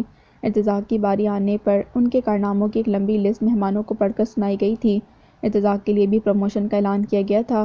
مہمان خصوصی نے اپنی تقریر میں ارتضیٰ کی جرأت اور ہمت اور ذمہ داری سے مشن کی تکمیل پر بہت اچھے الفاظ میں خراج تحسین ادا کیا تھا اور اس کے سینے پر لگے بہت سے میڈلز میں ایک اور میڈل کا اضافہ بھی کر دیا گیا تھا۔ ارتضیٰ کے بعد مہا کا نام پکارا گیا تھا۔ وہ پولیس ڈپارٹمنٹ سے تعلق نہیں رکھتی تھی، لیکن ایک ہائی کلاس پولیس آفیسر کی بہن تھی۔ ڈی آئی جی ارتضیٰ علی کی چھوٹی بہن، جس کی مثالی جرأت اور بہادری نے جونیئر باس کو نہ صرف زخمی کیا بلکہ اسے پولیس کی حراست میں قید کرانے کی ذمہ داری کو بھی پورا کیا تھا۔ اس کے حوصلے اور جرأت و شجاعت کے اعتراف میں مہا کو خصوصی میڈل سے نوازا گیا تھا، اور جب وہ مہمان خصوصی کے ہاتھوں میڈل وصول کرنے کے لیے اسٹیج پر آئی تو پورا پنڈال تالیوں سے گونج اٹھا تھا۔ اگلے کئی منٹ تک فضا تالیوں کی گونج سے لرزتی رہی تھی۔ امی اور نگین کی آنکھوں میں شکر اور تفاخر کی نمی تھی، کیونکہ مہا آج دنیا کی نظر میں باعزت اور باحوصلہ لڑکی کے روپ میں سرخروئی حاصل کر چکی تھی۔ اس لڑکی نے اپنا نسوانی وقار سب کی نگاہوں میں بلند کرا لیا تھا۔ آج وہ اغوا شدہ لڑکی ہونے کے باوجود بھی قابل عزت اور احترام تھی، اور اس احترام اور عزت کو وصول کرنے کا سارا کریڈٹ خود مہا کی سمجھداری اور جرأت کو جاتا تھا۔ مہا نے کچھ دیر تالیاں تھمنے کا انتظار کیا، اور پھر جب وہ شور تھما تو وہ شکریہ ادا کر کے اسٹیج سے اترنے کو تھی کہ ایک شخص دفعتاً اپنی جگہ سے اٹھا اور اس کے پرزور انداز میں تالی پیٹ کر مہا کو جیسے دوبارہ داد دی تھی، اور وہ تھا ڈی آئی جی ارتضیٰ علی۔ اس کی آنکھوں کی چمک میں فخر اور انبساط کی جھلمل تھی، اور ساتھ ہی اللہ کی شکر گزاری کے خیال سے ابھرتی نمی جو اس لمحے گالوں پر برس رہی تھی۔ وہ اپنی چھوٹی بہن کی جرأت اور سمجھداری کا دل سے قائل تھا۔ ارتضیٰ کے ہاتھوں بجتی وہ اکیلی تالی اتنی پاورفل تھی کہ اس نے باقی لوگوں کو بھی اپنی جگہ سے دوبارہ اٹھنے پر مجبور کر دیا تھا، اور اب وہ پھر سب تالیوں کے ساتھ ارتضیٰ کی ہمراہی میں مہا کا سواگت کر رہے تھے، جو اسٹیج سے اتر کر دوڑتے قدموں سے بھائی کے گلے میں جھول گئی تھی۔ اس کی لبوں پر مسکراہٹ، آنکھوں میں اترنے والی نمی کی صورت بھیگی ہوئی تھی، اور وہ اپنے بھائی کی محبت بھرے اس انداز سے بے حد متاثر ہوئی تھی۔ ارتضیٰ نے اسے اپنے بازوؤں میں سمیٹ لیا تھا۔ اسٹیج سے نیچے آ جانے کے بعد اسے سب سے پہلی مبارکباد فراز کی طرف سے ملی تھی، جو آج ارتضیٰ کی طرح خود بھی جذباتی ہوا جا رہا تھا۔ فراز کو بھی اس کی والدہ کے انتقال پر خصوصی کلمات سے نوازا گیا تھا، اور دوسرے شہداء کی طرح اس کی والدہ کی قربانی کو بھی سنہرے حروف سے لکھنے کی بات کی گئی تھی۔ فراز کو اس کی فرار کے بہترین کاوش پر بے حد سراہا گیا تھا۔ وہ لڑکا بھی آج سبھی کی نگاہوں میں تھا۔ فنکشن کے اختتام پر کمشنر صاحب ورشا اور مزنہ بھابھی کے ساتھ خصوصی طور پر ارتضیٰ سے ملنے آئے تھے۔ انہوں نے مہا کو بھی مبارکباد دی تھی، جبکہ مزنہ کے شوہر جمال نے مہا کی بہادری کو سراہتے ہوئے ارتضیٰ جیسے بہادر پولیس آفیسر کی بہادر بہن کہہ کر داد دی تھی۔ اس خوبصورت سیلیبریشن سے فائدہ اٹھاتے ہوئے ورشا آپی نے بھی ارتضیٰ سے ایک گرینڈ پارٹی کا مطالبہ کیا تھا، اور ارتضیٰ نے حسب عادت مسکراتے ان کے مطالبے کو سر آنکھوں پر رکھا تھا اور وعدہ کیا تھا کہ وہ گرینڈ پارٹی اس دن دے گا جس دن عدالت مجرموں کے خلاف سزا کا فیصلہ سنائے گی۔ اس نے اپنی پروموشن پارٹی میں سارے دوست احباب اور عزیز و اقارب کے علاوہ پولیس کے اعلیٰ عہدیداروں کو بھی انوائٹ کیا تھا۔ ورشا کے کہنے پر بھی اس نے شہر کے 5 اسٹار ہوٹل میں اس پارٹی کو ارینج کرنے کی حامی بھر لی تھی۔ انسداد دہشت گردی عدالت نے جس دن فائنل فیصلہ سنانا تھا، اس دن کمرہ عدالت میں بے پناہ رش تھا۔ دل دھڑنے کو بھی جگہ نہ تھی۔ جرنلسٹ، کیمرہ مین اور رپورٹرز کے علاوہ غیر ملکی صحافیوں کی بھی ایک بڑی تعداد وہاں موجود تھی اور فیصلے کی کوریج کے لیے تیار تھی۔ بہت سے چینلز کے نمائندے آج بھی مشہور شخصیات سے لائیو انٹرویو لے رہے تھے، اور وہ ٹرانسمیشن براہ راست ٹیلی کاسٹ کی جا رہی تھی۔ لوگوں کا جمع غفیر اطراف میں سارے راستے روکے کھڑا تھا، کیونکہ انہیں نامی گرامی رسوائی زمانہ دہشت گردوں کو ملنے والی سزاؤں سے دلچسپی تھی، اور وہ عدالتی فیصلے کو سننے کے لیے بےتاب تھے۔ وقت مقررہ پر پینل کے ججز اپنی جگہ بیٹھے تھے۔ آج ججز کا وہ سارا بینچ حاضر تھا جنہوں نے دہشت گردی کے ان معاملات کی تحقیقاتی رپورٹ اور گواہوں کے بیانات کے بعد حتمی فیصلہ محفوظ کیا تھا۔ چیف جسٹس بھی اپنی جگہ سنبھال چکے تھے۔ ان کے اشارے پر بینچ کی صدارتی جج نے بھی آ کر اپنی مسند سنبھال لی تھی اور فیصلے کی فائل اپنے سامنے رکھ کر کمرہ عدالت پر ایک دائرانہ نگاہ ڈالی تھی۔ لوگوں کی بےتابی اور چہروں پر تجسس دیکھ کر انہوں نے فوری کارروائی کے طور پر نمبر وائز دہشت گردوں کو پیش کرنے کا حکم دیا تھا۔ مجرم اپنی باری پر کٹہرے میں آ کر کھڑے ہو جاتے، اور جج صاحب ان کے جرم کی تفصیل کے ساتھ سزاؤں کی تفصیل بھی سنانے لگتے تھے۔ کمرے میں اب سکوت طاری تھا۔ سبھی حاضرین جج کی آواز پر کان دھرے مصنفانہ فیصلوں کو سن رہے تھے۔ وہاں موجود ہر شخص کی دلچسپی کا مرکز بگ ٹائیگر اور جونیئر باس کی ذات تھی، جنہوں نے نام نہاد سیاسی لیڈروں کے اشارے کی تکمیل کر کے وطن عزیز کی بنیاد کو کھوکھلا کرنے کی سازش رچائی تھی اور کئی بے گناہ لوگوں کو اپنی تخریب کاری اور دہشت گردی کی سنگین وارداتوں کے ذریعے مشق ستم بنایا تھا۔ انہوں نے جانے کتنے معصوموں کو موت کے گھاٹ اتار کر کئی گھروں کو اجاڑ ڈالنے کی بھی انتہائی سفاک حرکت کی تھی، اور وہ قتل محض اپنے مفاد کے حصول کے لیے کیے گئے تھے۔ بورڈ کے متفقہ فیصلے کو سینیٹر جج نے پڑھ کر سنایا تھا۔ ان کے فیصلے کی روح سے سیاسی لیڈر کی تمام متروکہ اور غیر متروکہ جائیداد کی ضبطی کے علاوہ کئی لاکھ روپے جرمانہ اور ملک سے غداری کے جرم پر سزائے موت سنا دی گئی تھی۔ اس کے خاص آدمی جو بگ ٹائیگر اور جونیئر باس کے روپ میں دہشت گردی کے علامت بنے ہوئے تھے، انہیں بھی اسی سزا کے اطلاق کا پابند کیا گیا تھا۔ دونوں کی موت کی سزا پر دستخط کیے جا چکے تھے۔ یہی نہیں بلکہ ان کے جرم ثابت ہونے اور شواہد کی موجودگی کے بعد اصل فیصلہ سنا کر ان دہشت گردوں کو رحم کی اپیل کے حق سے بھی محروم کر دیا گیا تھا۔ وہ درندے رحم جیسے جذبے کے لائق نہیں تھے، سو ان کی سزا پر فوری عمل درآمد کی ہدایت بھی کر دی گئی تھی۔ عدالت کے مصنفانہ فیصلوں کے اختتام پر کمرہ عدالت تالیوں سے گونج اٹھا تھا۔ عوام مسرور اور مطمئن تھے۔ باطل اور شیطانی قوت کو اکھاڑ پھینکنا ہی جرم کو ختم کرنے کے مترادف ہے، سو سزاؤں کا اطلاق فوری تھا اور عبرت ناک بھی تھا۔ کمرہ عدالت آوازوں سے گونج رہا تھا، بھن بھن کرتی آوازیں اپنا اپنا اظہار رائے کر رہی تھیں۔ جب سینیٹر جج کے آرڈر کہہ کر چپ کروانے کی کوشش نے بھی سبھی کو ان کی طرف متوجہ کیا تھا، سارے لوگ اب پوری توجہ سے ان کے اگلے اعلان کے منتظر تھے۔ تب بہت اچانک جج نے ریاض احمد کی اکلوتی بیٹی نگین کو کٹہرے میں آنے کا حکم دیا تھا۔ ارتضیٰ کی پوری فیملی کمرہ عدالت میں موجود تھی۔ آج بہت خاص دن تھا۔ آج نگین کا گناہ یا بے گناہ ہونا ثابت ہونا تھا۔ نگین کو ایک پل کے لیے قرار نہ تھا۔ وہ دو لوگوں کے خون سے اپنے نازک ہاتھوں کو رنگ چکی تھی۔ اس نے اپنا اور اپنے باپ کا دفاع کرنے کی کوشش کی تھی۔ جب لاشن اچانک شعلے اگلنے لگی تھی، نتیجے میں بگ ٹائیگر کا چھوٹا بھائی پرنس، اس کا خاص آدمی دلاور نگین کے ہاتھوں اپنی موت آپ مر گئے تھے۔ جج کی صدا پر نگین بے حساب گھبرائی تھی، لیکن آج یہ کڑی صورتحال اسے بہرحال فیس کرنا تھی۔ فراز اور ارتضیٰ کی بے پناہ ہمدردانہ کوششوں نے نگین کو سنبھالا دیا تھا اور وہ ارتضیٰ کے سہارے کٹہرے میں آ کھڑی ہوئی تھی۔ وہ زرد ہو رہی تھی۔ چیف جسٹس نے نگین کے سراپے پر گہری نگاہ ڈالی تھی۔ وہ ماں بننے جا رہی تھی۔ کھلے لباس کے باوجود اس کے پیٹ کا ابھار بہت واضح تھا۔ وہ سمٹی سمٹائی چادر میں لپٹی متوحش زدہ انداز میں کبھی جج کو دیکھتی تھی اور کبھی اپنی فیملی کو۔ کمرہ عدالت میں موجود ہر بشر کی نگاہ اس پل بس نگین پر لگی تھی اور ان نظروں نے ہی اس بیچاری کو ایکسٹرا نروس اور خوفزدہ کر دیا تھا۔ اس کی بدلتی رنگت اور تنفس کی تیزی کو محسوس کر کے ارتضیٰ دوبارہ اس کے نزدیک آ کھڑا ہو گیا تھا۔ وہ اس وقت اپنی ڈیوٹی پر تھا اور پولیس کی وردی پہنے ہوئے تھا۔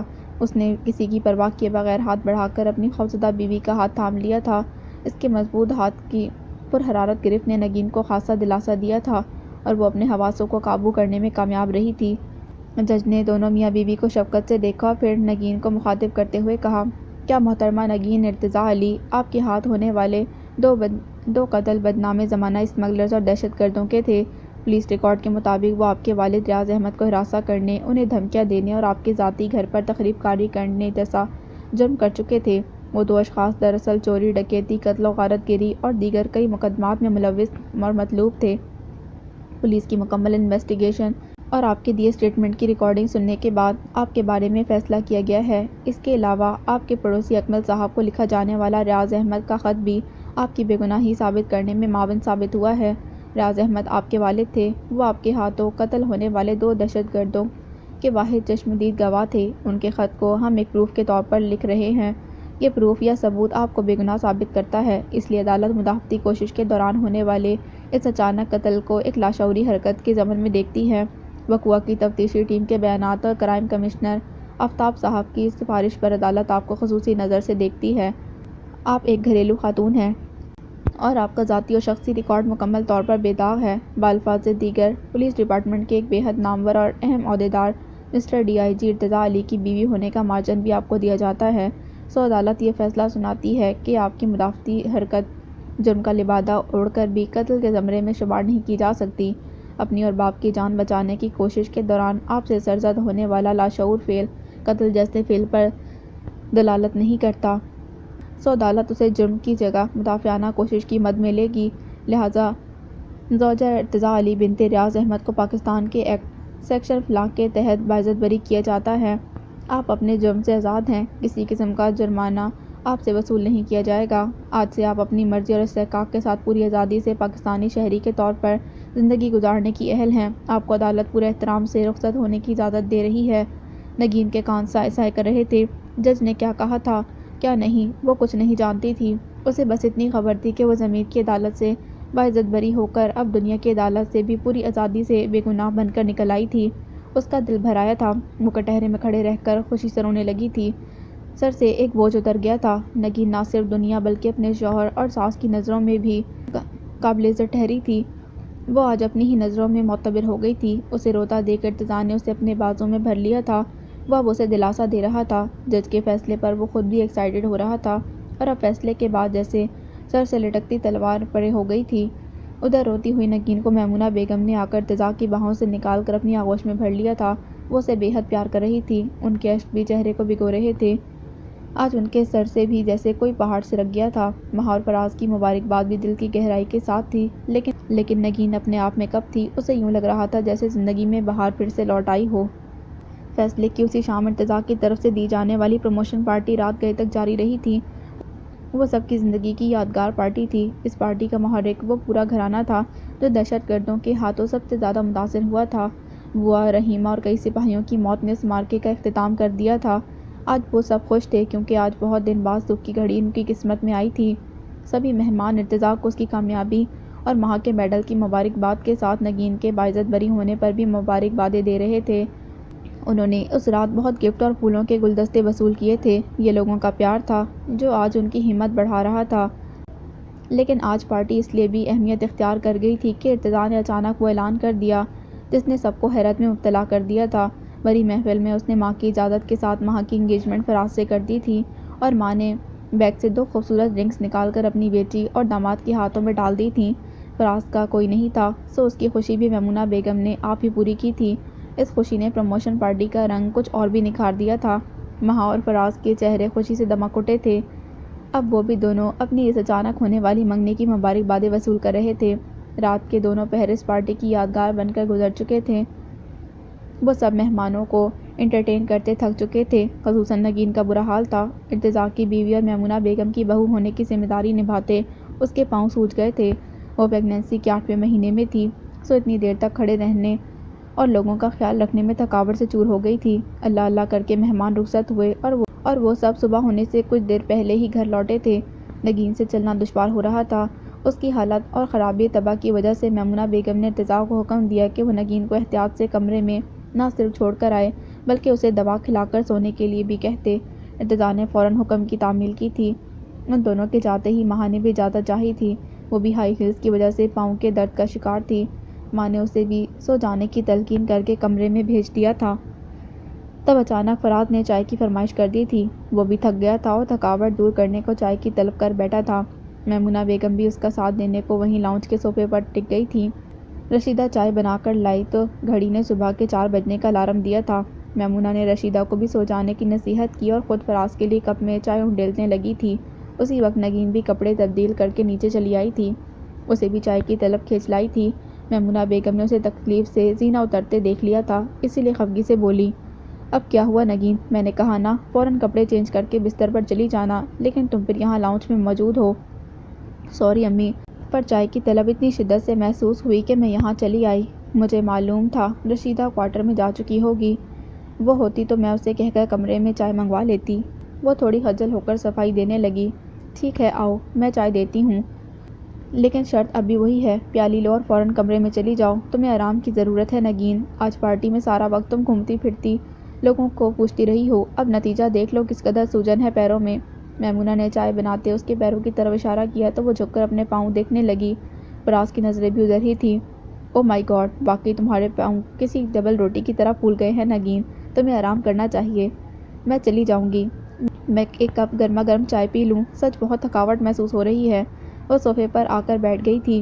نگین اپنا خیال رکھو بیٹا، یہ دن عورت کو بہت احتیاط سے گزارنے پڑتے ہیں۔ میمونہ نے نصیحت کے ساتھ چائے کا کپ بھی نگین کی طرف بڑھایا تھا۔ وہ انہیں دیکھ کر مسکرائی تھی۔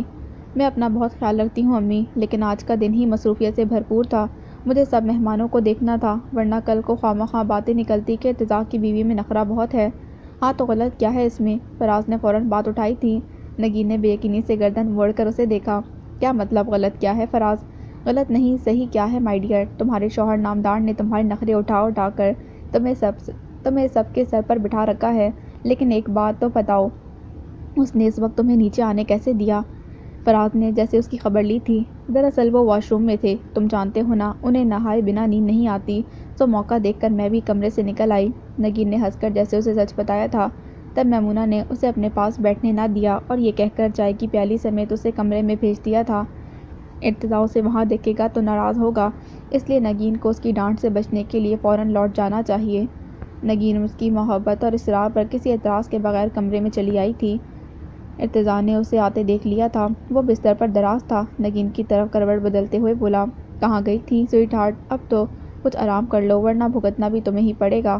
بھگت تو رہی ہوں، ذرا پاؤں دیکھے میرے، اف اس قدر سویلنگ ہے کہ میں بھی حیران ہوں، لیکن چائے کی طلب نے مجھے نیچے اترنے پر مجبور کر دیا تھا۔ آپ خفا تو نہیں ہے نا ارتضیٰ میرے اس طرح اٹھ کر چلے جانے پر؟ ارے نہیں یار، خفا کیوں ہوں گا تم سے، بس اپنا خیال رکھو یہی کافی ہے میرے لیے۔ ارتضیٰ نے اسے بہلایا تھا، پھر بولا، چائے سے بہتر دودھ کا ایک گلاس تھا تمہارے لیے، تھکن بھی اتر جاتی اور تم انرجی بھی لے سکتی تھی۔ انرجی چائے سے زیادہ مل جاتی ہے مائی ڈیئر ہسبینڈ، آپ پیتے نہیں ہیں نا اسی لیے چائے کے فائدے بھی نہیں جانتے۔ وہ جیسے ہنستے ہوئے اسے چڑھا رہی تھی۔ ارتضیٰ نے منہ بنا کر اسے دیکھا۔ ایسے فائدے کا کیا فائدہ جو نیند اڑا کر رکھ دے؟ سنا ہے چائے سے نیند اڑ جاتی ہے۔ ارے یہ سب کہنے کی باتیں ہیں، ایسا کچھ نہیں ہوتا۔ اینی ویز آپ کو بھی جلد یا بدیر چائے کی عادت پڑ ہی جائے گی ارتضیٰ، کیونکہ صحبت رنگ پکڑتی ہے اور آپ جانتے ہیں نا میرا چائے کے بغیر گزارا نہیں ہوتا۔ نو مائی ڈیئر، کچھ عادتیں بہت پختہ ہوتی ہیں، آسانی سے نہیں جاتی۔ تمہاری صحبت میں رہ کر ہم کچھ اور سیکھ لیں گے۔ اچھا مثلاً؟ نگین نے ارتضیٰ کی ذو معنی شوخی پر جیسے وضاحت چاہی تھی۔ مثلاً محبت، پیار وغیرہ۔ بھئی سیکھنا وہی کچھ چاہیے جس میں اپنا فائدہ ہو۔ کیوں؟ وہ اس کی طرف جھکا تو نگین جھٹ سے پرے ہو گئی۔ آپ مردوں کو بس موقع ملنا چاہیے فضول باتوں کا، فوراً ٹریک سے اتر جاتے ہیں۔ مجھے اکساؤ نہیں سویٹ ہارٹ، اب صرف تمہاری تھکاوٹ کا احساس ہے، ورنہ ٹریک سے اترتے دیر نہیں لگتی۔ وہ شوخی سے ہنس کر بولا تو نگین نے جھیپ کر چائے کی پیالی منہ سے لگا لی۔ ارتضیٰ اس کی گلابی پڑتی رنگت کو دیکھ کر دوبارہ ہنستا ہوا بولا، you know you have good luck Nageen, لمحوں میں نوحیز کلی کی طرح سمٹ جاتی ہو۔ آپ باتیں جو ایسی کرتے ہیں، وہ شکوہ کر رہی تھی۔ چلو نہیں کرتے۔ ارتضیٰ نے سستی سے انگڑائی لی تھی۔ آج تو بہت تھک گئے یار۔ یہ پارٹیز فنکشن انٹرسٹنگ تو ہوتے ہیں لیکن زیادہ ٹائم لے لیں تو تھکا ڈالتے ہیں۔ بات تو ٹھیک ہے، اسی لیے امی نے بھی مجھے لاؤنج میں بیٹھنے نہیں دیا، بہت فکر مند تھی میرے لیے، کہہ رہی تھیں مجھے اپنا خیال رکھنا چاہیے۔ نگین کو فوراً میمونہ بیگم کی بات یاد آئی، سو اس نے ارتضیٰ کو ان کی کہی سنا دی۔ ہاں امی بالکل ٹھیک کہتی ہیں، لیکن تم خود سے بہت کیئرلیس رہتی ہو اور یہ کوئی اچھی بات نہیں ہے نگین۔ لو میں اتنا خیال تو رکھتی ہوں ارتضیٰ، پھر بھی آپ سب کو شکوہ کیوں ہے؟ وہ ارتضیٰ کی بات پر جیسے صفائی دے رہی تھی۔ نہیں شکوہ نہیں ہے نگین، تمہیں صرف محبت بھری تلقین کی جاتی ہے، تم خوش اور مطمئن رہو گی تو ہم بھی پرسکون رہیں گے۔ ارتضیٰ نے اس کی گال کو ہولے سے تھپتھپایا تو وہ بہت طمانینت سے مسکرائی تھی۔ زندگی بہت خوبصورت ہے ارتضیٰ، ہے نا؟ ہاں، محبت میں ایک دوسرے کا خیال اور احساس زندگی کو خوبصورت بنا دیتا ہے، ہمیں اللہ کا شکر گزار ہونا چاہیے۔ سو تو ہے، اللہ کا لاکھ بار شکر ہے جس نے مجھے آپ سا ہمت والا اور سمجھدار ساتھی عطا کیا۔ نگین کی دعا میں بلا کی شرارت تھی۔ ارتضیٰ نے چونک کر تکیے سے سر اٹھا کر اسے دیکھا تھا۔ یہ طنز ہے یا واقعی تم شکر ادا کر رہی ہو؟ آپ کو کیا لگا؟ وہ ہنس پڑی۔ بتاؤں تمہیں؟ وہ بستر سے اٹھنے کو تھا کہ اسی پر ارتضیٰ کے موبائل کی رنگ ٹون کمرے میں گونجی تھی۔ دونوں فون کے بجائے دیوار پر لگے ریڈم ڈائل کلاک کو دیکھنے لگے تھے۔ بھلا صبح کے 5 بجے عین اذان کے وقت یہ کس کا فون ہو سکتا تھا؟ او گاڈ! ارتضیٰ نے بے کسی سے کمرے کی چھت کو دیکھ کر جیسے اللہ سے شکوہ کیا تھا، اس وقت کوئی بھی ایمرجنسی ڈیوٹی نہ دینا میرے اللہ، ورنہ ہمارے تھکاوٹ کے آج میرا دم نکل جائے گا، میں فی الوقت کہیں نہیں جا سکتا۔ وٹ ربش ارتضیٰ، ڈیوٹی از ڈیوٹی۔ نگین نے چائے کی پیالی کارنر ٹیبل پر رکھ دی تھی۔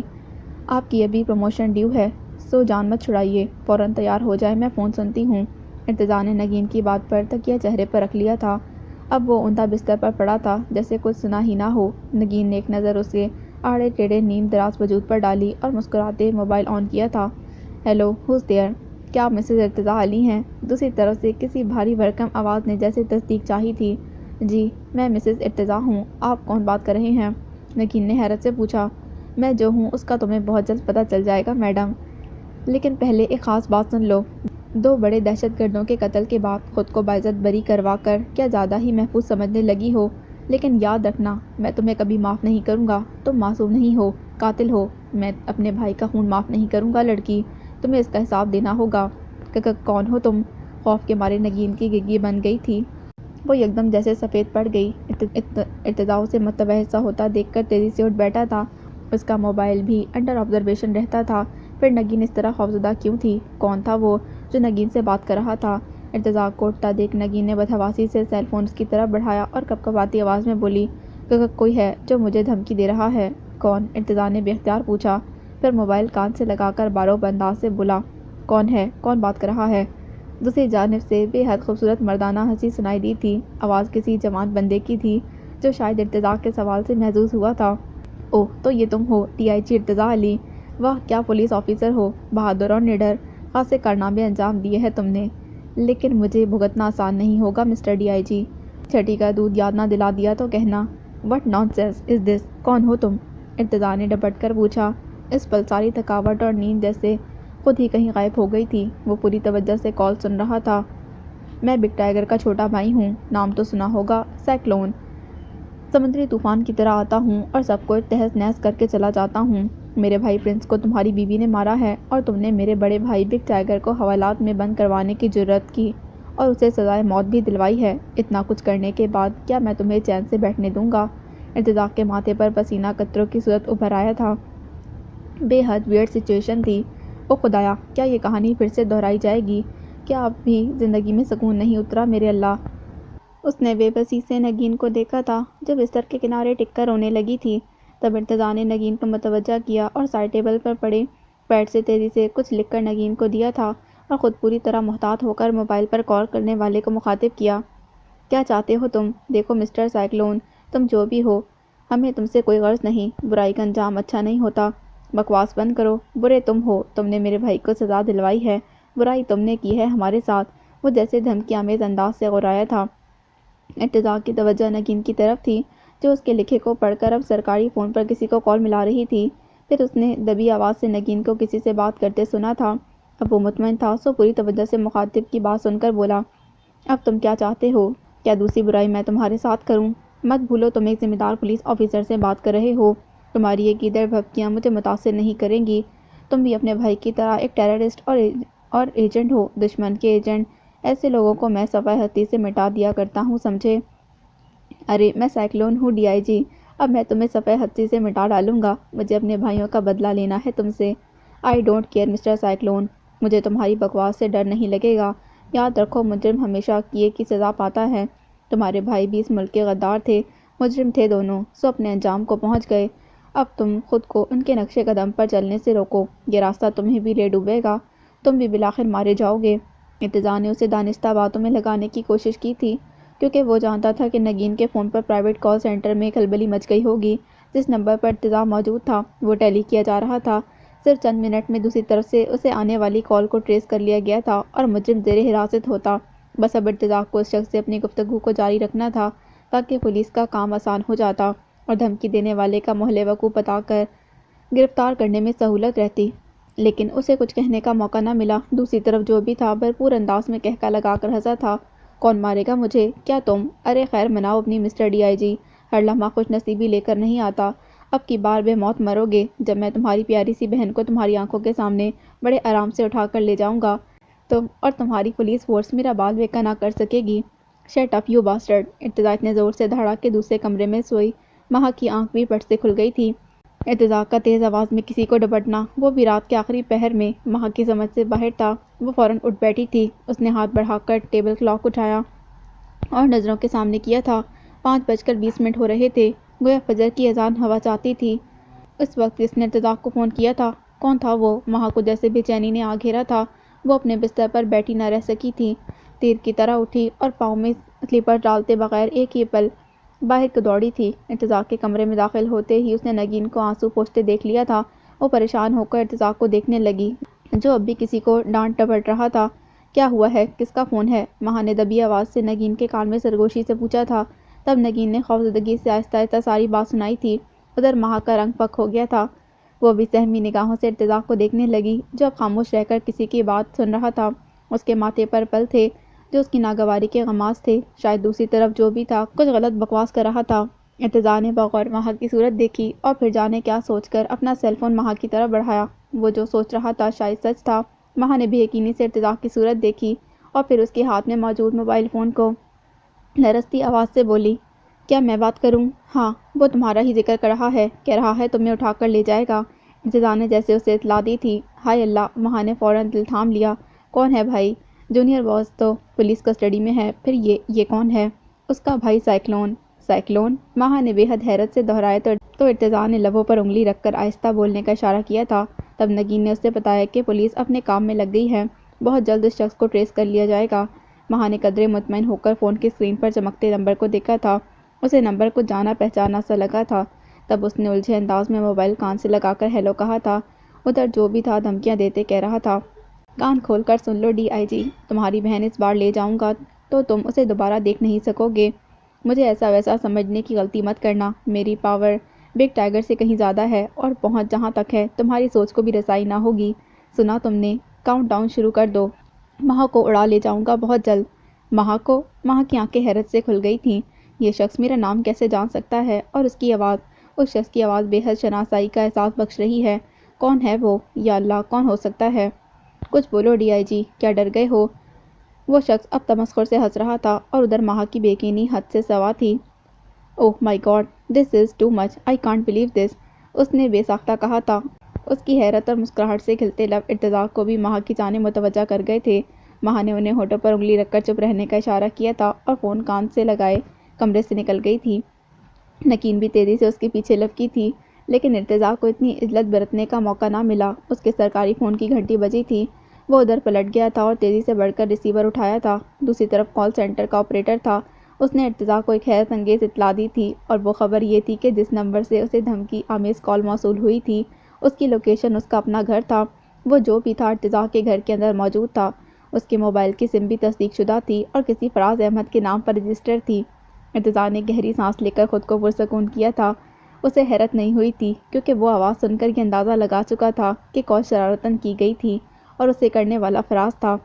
فراز کے لیے وہ شور نہیں تھا، لیکن پھر بھی اسے کسی انجان شخص کی اس سنجیدہ شرارت کا احساس ضرور ہو گیا تھا، اور وہ احساس اب یقین میں اس لیے بدل گیا تھا کہ مہا بھی اس کی آواز کو پہچان گئی تھی۔ اس کے چہرے پر برستی حیرت اور لبوں پر اترنے والی مسکراہٹ نے سارا راز کھول دیا تھا۔ ارتضیٰ نے آپریٹر کو جلدی حقائق سے آگاہ کیا تھا اور اس کال کو شرارت کہہ کر پولیس کو دیگر کارروائی کرنے سے فوری روکا تھا۔ فون بند کرنے کے بعد وہ بھی لپکتے قدموں سے زینہ پھلانگتا نیچے لاؤنج میں آ گیا تھا، لیکن دروازے میں مہا اور نگین کو دیکھ کر خود بھی ان کے پیچھے آ کھڑا ہوا تھا۔ اسے اب تک یقین نہیں آیا تھا کہ ایسی بھونڈی شرارت فراز جیسا سنجیدہ آدمی بھی کر سکتا تھا۔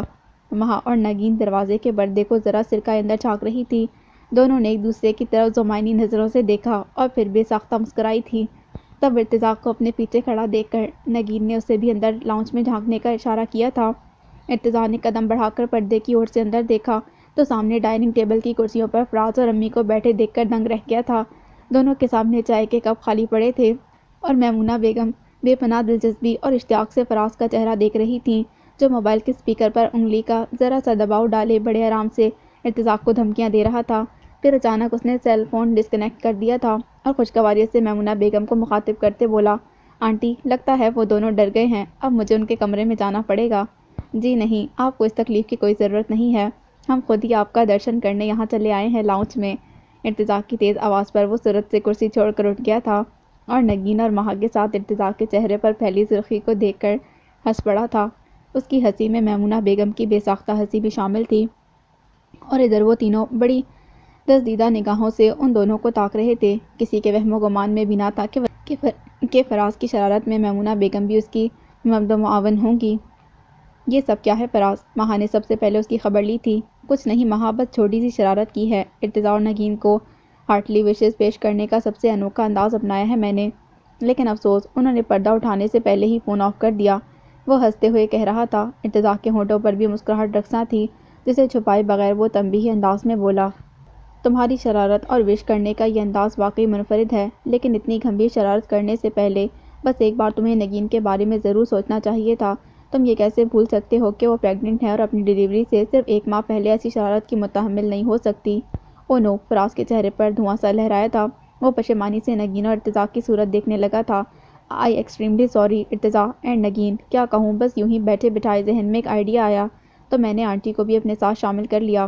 سوچا تھا آپ کو تھوڑا سا ڈرا دھمکا کر اپنا لسا مدعا بیان کروں گا، لیکن اس نے رک کر دوبارہ شرمساری سے ان دونوں کو دیکھا تھا۔ مجھے واقعی شرارت نہیں کرنی چاہیے تھی۔ ٹرسٹ می، نگین کی حالت کی طرف میرا دھیان ہی نہیں گیا۔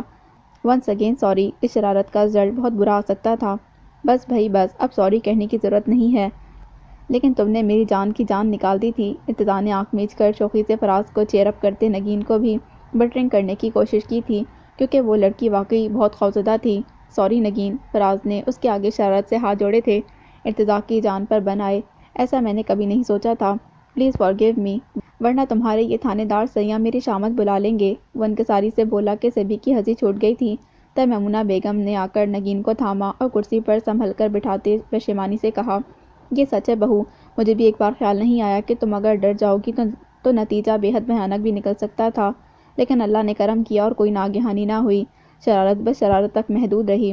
نگین مسکرا دی۔ اس کے پاس کہنے کو کچھ بھی نہیں تھا، لیکن ارتضیٰ کی عقابی نگاہیں فراز کی سنجیدگی اور پشیمانی کو پا چکی تھیں۔ وہ سنبھل جانے کے باوجود بھی حد درجہ نادم دکھائی دے رہا تھا۔ اس کی نظریں نگین کے سوجے پیروں پر منڈلا رہی تھیں۔ وہ لڑکی شاید واقعی تکلیف اور تھکاوٹ سے چور تھی۔ ارتضیٰ یکدم ہنس پڑا تھا۔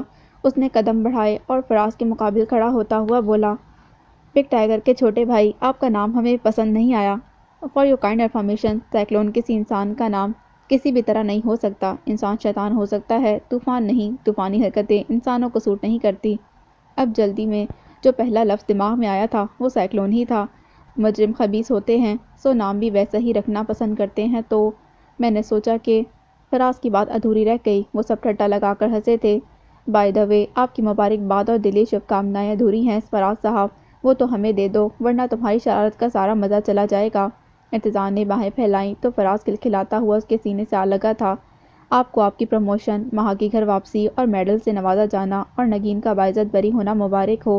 اللہ آپ سب کو اپنی حفظ و امان میں رکھے اور اب کبھی آپ کا گھرانہ کوئی نیا کرائسس نہ دیکھے۔ I am happy for all of you.